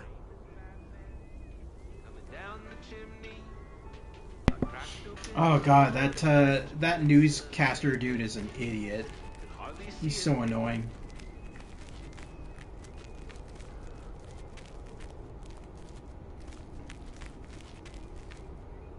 Was she taking a video of just the mountain? I didn't even come down here before. Because in the main game of Lake, this area is completely roped off. So you can't even go down onto this dock because there's a giant rope that goes from here to like here, and it ropes it off completely so that you can't walk down there. From what I remember. Oh, shit! I came here to deliver mail.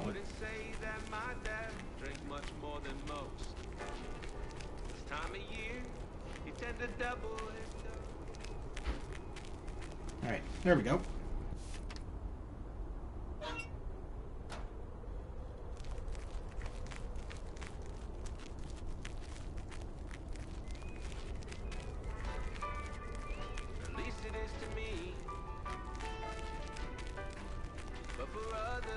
Mr. Weiss, Thomas, sir. Hi, Gabriel. What's up?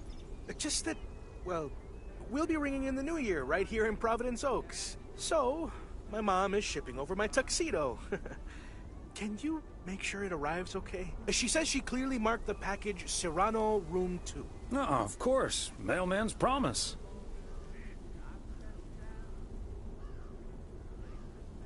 So, how did you and Ilsa like the movie? Oh man, it was beautiful. Heavy stuff though. At the end, Ilsa totally had tears in her eyes. And, well, so did I. There is something else I wanted to ask you about. I guess I'm curious. How did you, like, woo your wife? It's pretty simple and cliched. She's my high school sweetheart. I took her to the fairy tale dance. We snuck off to smooch under the bleachers, and the rest is ancient history. But I'm guessing that doesn't help you with what you really want to know.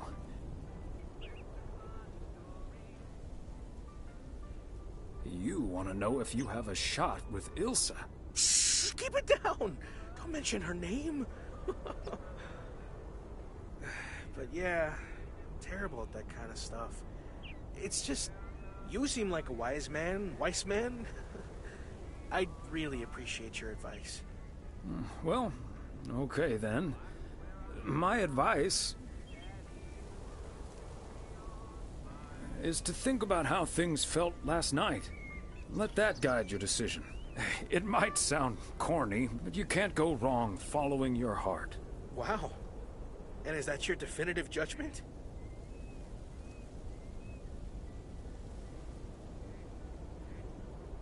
Definitive judgment sounds a little heavy-handed, but basically, yeah. All done. Hey, what are you two schmoozing about?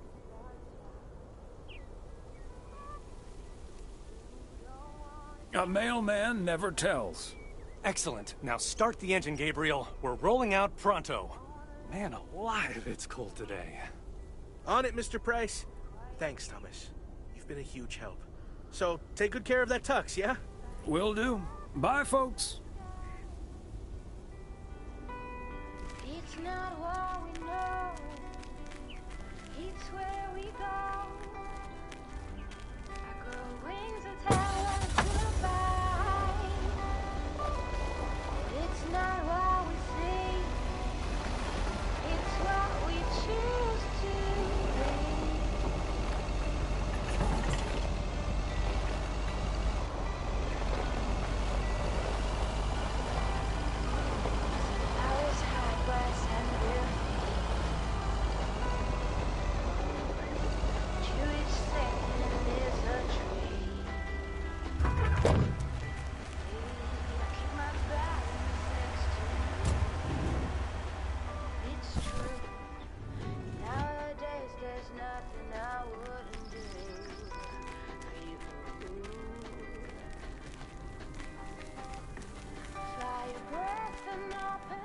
Hi there, ladies.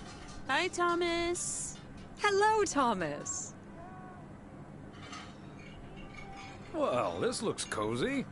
It is. You just dropped in at the good part. Oh, the good part? That's my favorite part. Well, I actually really need to get moving with the New Year's party coming up. Okay, so before I leave, we had this awesome girls' night yesterday thanks to Beth. It was hilarious. When I first saw where we were going, my brain went, oh my god. And when the guy showed us what we were going to do, my brain went, oh my god. And when we started, it was so yuck, but also so cool, you know? I've never done anything like that before, and I love that I got a chance to find out. But then again, I doubt that I will ever try it again. The hell are you talking yes, about? The girls' night. Not making any sense at all. That was the most ridiculous description I've ever heard. None of that made any sense.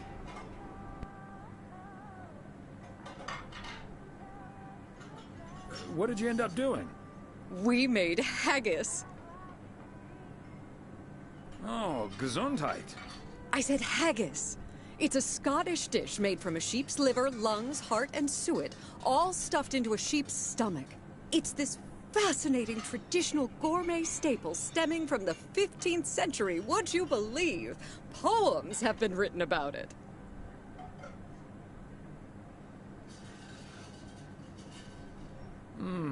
It does sound like the beginning of a very bad limerick.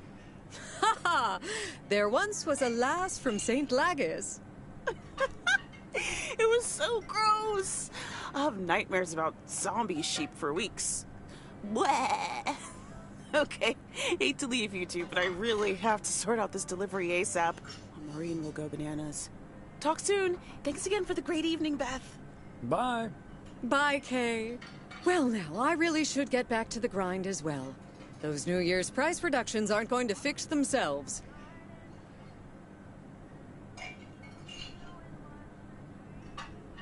Wait up, Beth. I want to talk to you about something. Oh? What's on your mind? Is everything okay? Yes, I'm fine. Don't you worry about me, Thomas. I'm fit as a fiddle. Now, if that's all, I really need to get back to the bookstore.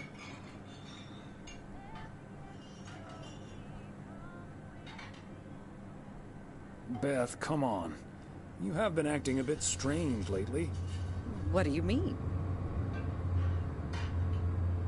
Standing outside in the cold with a parcel like that, it feels off to me. Okay, you've got me. Can we sit down here for a bit? Heavens, I do feel a bit caught out. But I have to admit, it does warm my heart to know that I cannot fool my friends. Well, out with it, Beth. You see, it's my eyes, Thomas.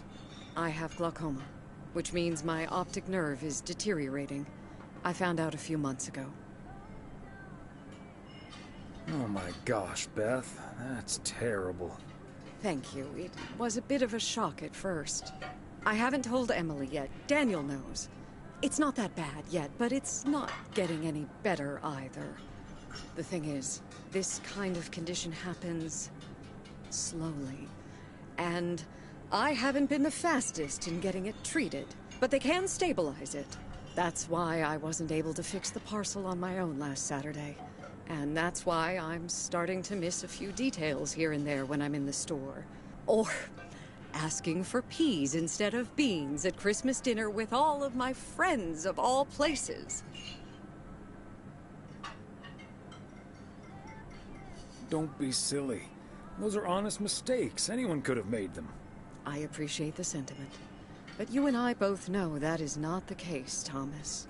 I've been going about my business as usual, first and foremost, because the deterioration is so gradual. Until I couldn't really do the little things anymore. Things like reading small print are getting difficult, which was a painful thing to accept at first. Working in the bookstore is starting to give me more issues than I'd like. Getting older. It's a strange thing, isn't it? It's like that Robert Frost poem.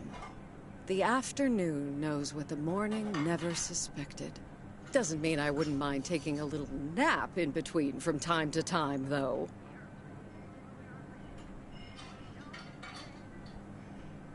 Is this why you're really leaving for Georgia? I mean, will you be able to take care of yourself in the long run?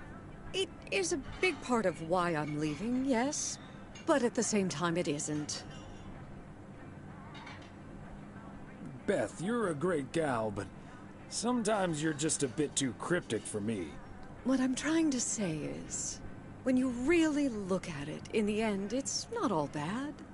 You see, every limit is a beginning as well as an ending, as T.S. Eliot puts it. For me, there's really no use dwelling too much on that limit. I can't change it anymore at this point anyway.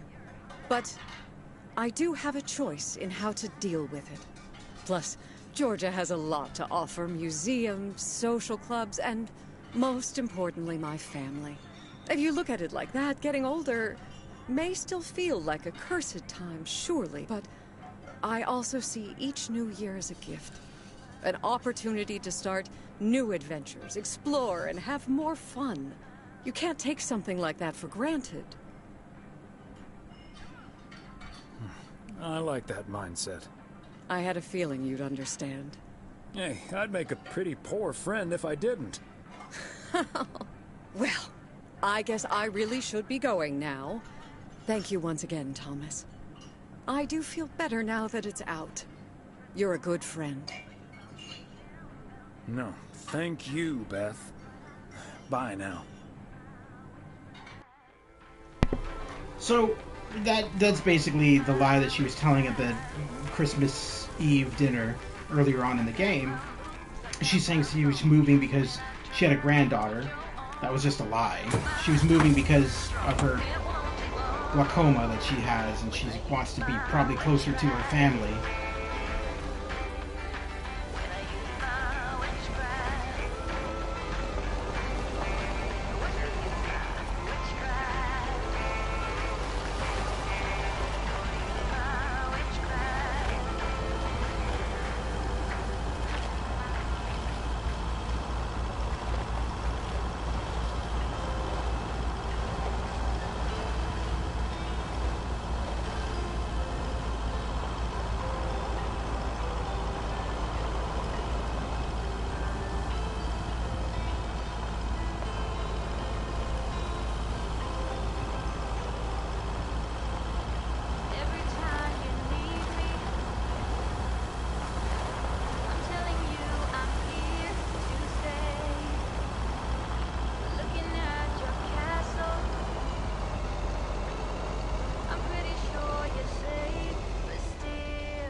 Oh, Thomas! Hello there!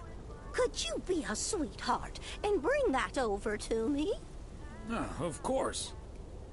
Oh, careful now. Robert cleared most of the snow, but it's still a bit slippery. Thank you so much. If only I still had the balance and agility of my feline friends. Oh, and good day to you, of course.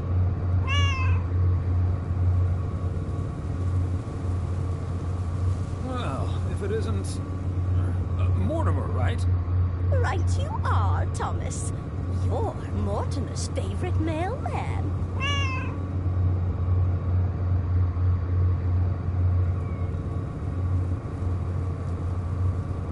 I will play this game when I'm as old as these people.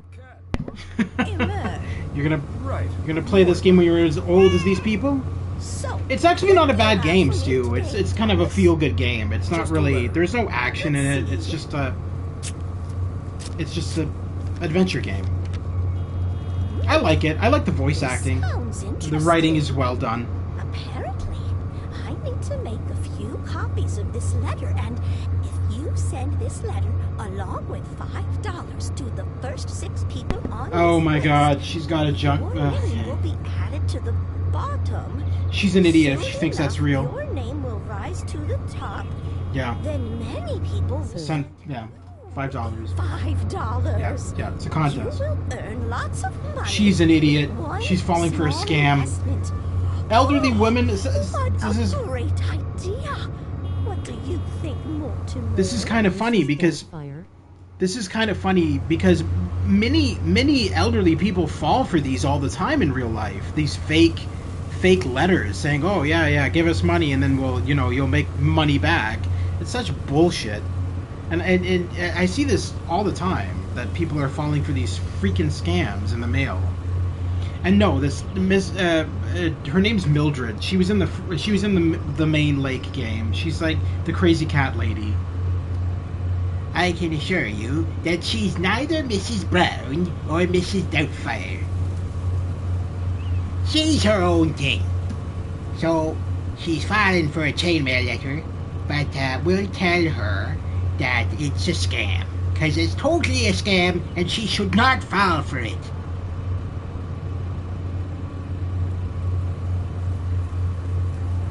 Mildred, that's a classic chain letter scam. Don't fall for it. No one ever got rich off of one of those. Well, except for the post office. Are you sure, Thomas? They make it sound so easy.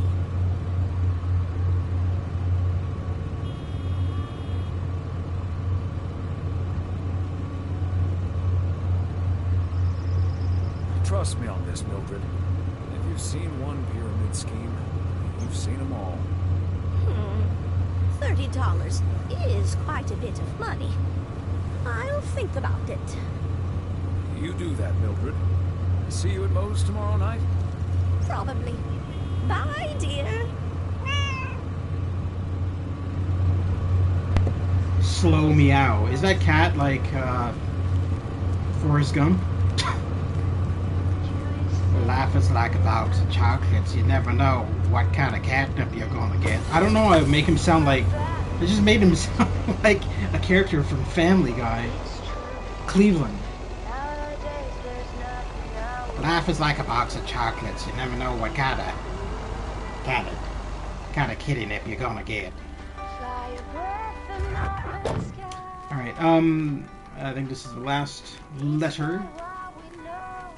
That's it for today. Back to the post office.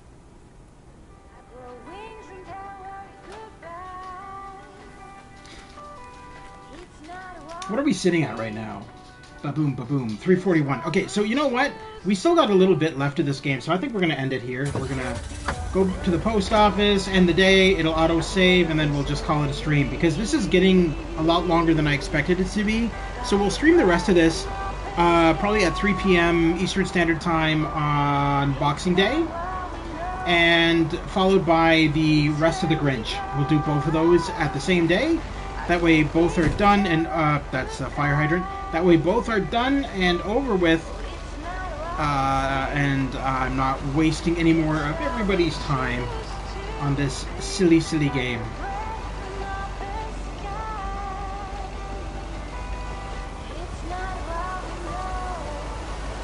PM EST December 25th, 2020. No. I'm not streaming anything on the 25th. The 25th is Christmas. Nobody's gonna watch that. Nobody tunes in on YouTube on the 25th to watch shit, dude. Trust me. You're all wanting to spend time with your family and friends, and I can totally get that. No, it'll be on Boxing Day, the day after Christmas.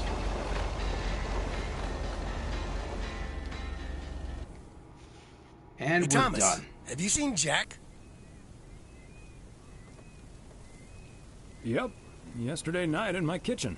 2026. But I kind of need him now. I'm a sitting duck right now. I'm toast if Morgan suddenly shows up. Really? What's the worst that can happen? Good afternoon, gentlemen. Sorry for interrupting your conversation. Mr. Coleman, I see you've managed to be present at the job position you're currently holding.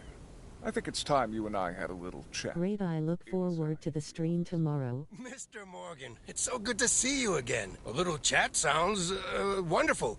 But I'm afraid there's an extremely urgent parcel I have to deliver right now. So stay put, and I'll be back in about 30 minutes. You can stay right here, Frank. I'm sure Mr. Weiss would be happy to deliver that package for you. Right? Tomorrow you should stream the Star Wars Holiday Special and dare Lucasfilm to copyright strike it. I would rather stab out both my eyes and then pour bleach in them than stream the Star Wars Holiday Christmas Special. I wouldn't even watch it. The first 5 minutes of Wookiees looking at porn was enough for me. That movie was just... no. just no.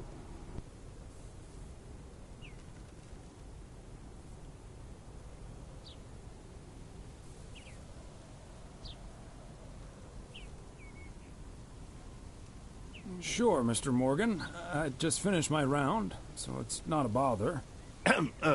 Excuse me, sir? Hi. Hello. I heard you were looking for a guy in a light blue shirt with a mustache to purchase illegal fireworks in the parking lot of the post office? Well, you found him. Illegal fireworks? Who do you think I am? Sir, you don't have to keep your guard up. Frank and Thomas here both know me very well, and I'm sure they won't tell a soul about what you're doing right now. So, what will it be? I've got rockets, Roman candles, fountains, sparklers. I even have barrages that'll give you a fireworks extravaganza that you won't ever forget. He's a cop. I think there must be a misunderstanding here. Please, don't put Mr. Morgan in this position. If people walk by and see this, they... No, you missed earlier on in the game. So the guy who's the guy with... okay. So Frank, the post office worker, is being investigated by the guy in the black outfit, Mr. Morgan, because he was selling illegal fireworks to kids while working at the post office. But he doesn't know that it's actually Frank. He knows that it's just a guy in a blue shirt with a mustache, so he's assuming that it's Frank, which it is. But his friend is pretending to be the fireworks seller to make sure Frank doesn't get fired from his job. That's what's going on right now. They're pulling a scam on the investigator who's investigating it. Because, like, otherwise, Frank would just be fired from the post office job because he's, like, literally selling fireworks to minors while working at the post office. Might snitch on him and get him into trouble. He could even lose his job over this. I don't think Mr. Morgan is interested in buying fireworks, to be honest. I'll tell you I'm gonna eat some turtles after this stream. What a treat. Start the engine, drive home, and pretend I did not just spend 3 days in Providence Oaks for absolutely nothing. Crunchy. Sir, if you take a left at the deer statue, you'll eventually pass my barn, and I can fill your trunk there in just 1 minute. Do you have cash on hand? Gentlemen, I'll be back next year. Frank Coleman, your luck will run out one day. I wouldn't bet on it. Tally-ho, Morgan.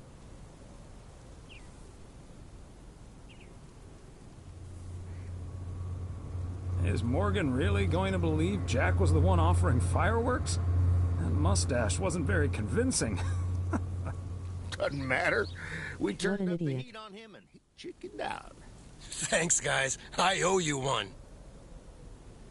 After just barely escaping, he taunts the guy. Yeah, they're not smart at all. Is that surprising to you, though? It's not to me. Hello? Evening, Thomas. It's Maureen. Oh, hi, Maureen. If you're looking for Emily, she's at the motel right now. I was actually looking for you, Thomas. I don't know what to do with this Nancy situation. I get so worked up just thinking about it. And that usually gets in the way of doing the right thing, you know? I need to talk to someone who's a bit more emotionally detached from the situation.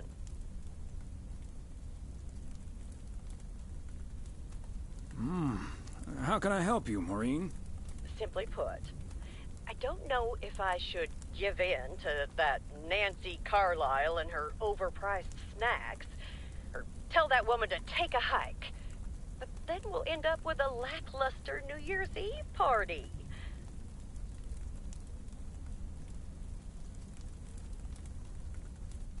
The horror of a New Year's Eve party without a decent snack selection. That's not a difficult choice for me. So you're saying I should go against all my principles just because of some snacks?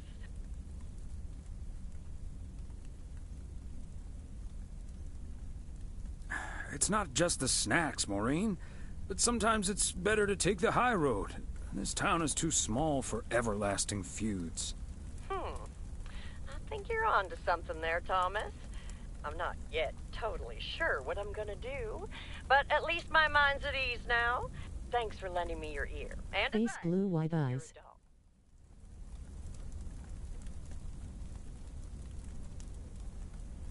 You're welcome, Maureen. Take it easy.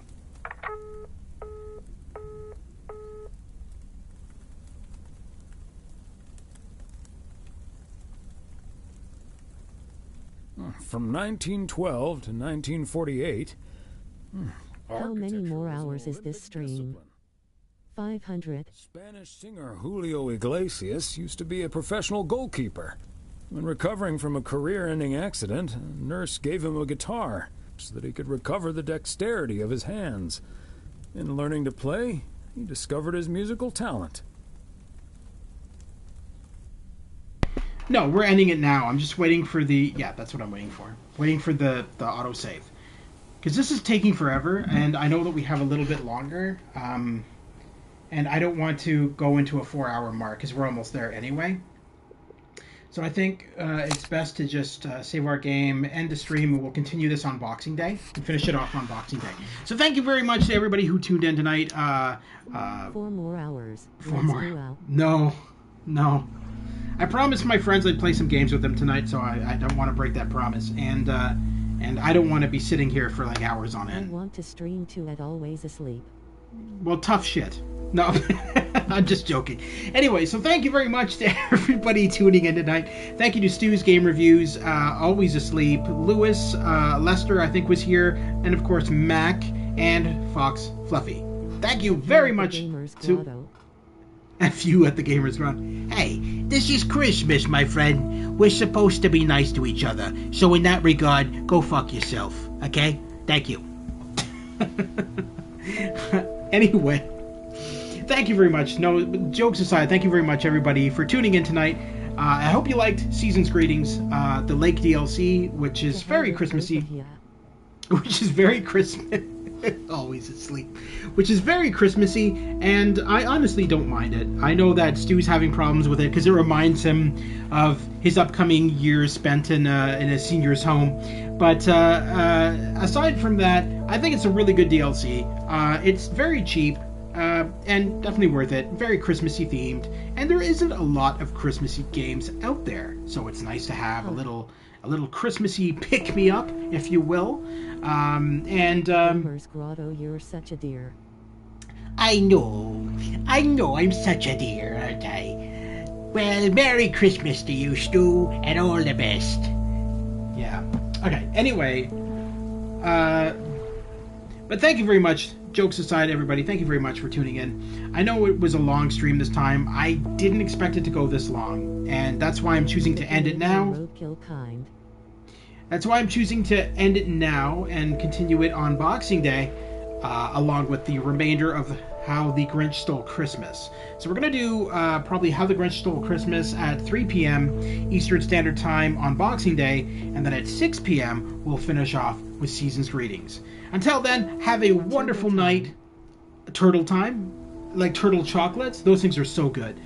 Until then, guys, have a wonderful night. Merry Christmas Eve. I hope Santa brings you loads of gifts. And tune into Stu's live stream in a little bit here. He's going to be streaming some Christmas-themed games as well. I love turtle chocolates also. Yeah, they're good. They're very good. I like them as well. I get them every year. Merry Christmas, Stu, and to all of your family as well. I hope you guys have a wonderful one. And to you as well, Always Asleep, and everybody else who is still here. Merry Christmas, and I hope you have a wonderful night, and I hope you got what you asked for Christmas from Santa. All right, take care, guys. Have a wonderful one, and we'll see you soon on Boxing Day at the Gamers Grotto. Take care. Check out Stu's live stream in a couple of hours, or hopefully coming up very soon. I'm assuming he's going to be streaming it pretty soon, so check him out over at Stu's Game Reviews. Just go to YouTube, search up Stu's Game Reviews. You'll find his channel. Check him out. He's going to be streaming some Christmassy stuff as well. Anyway, guys, take care. January 2nd hour. Within January 2nd hour. I love my bot. I love my bot. So tune in January 2nd hour for Stu's live stream. No, check half an hour. He's gonna be streaming his Christmas game. So check him out, guys, and we'll talk to you soon. Take care. Have a wonderful night. See you on Boxing Day. Take care.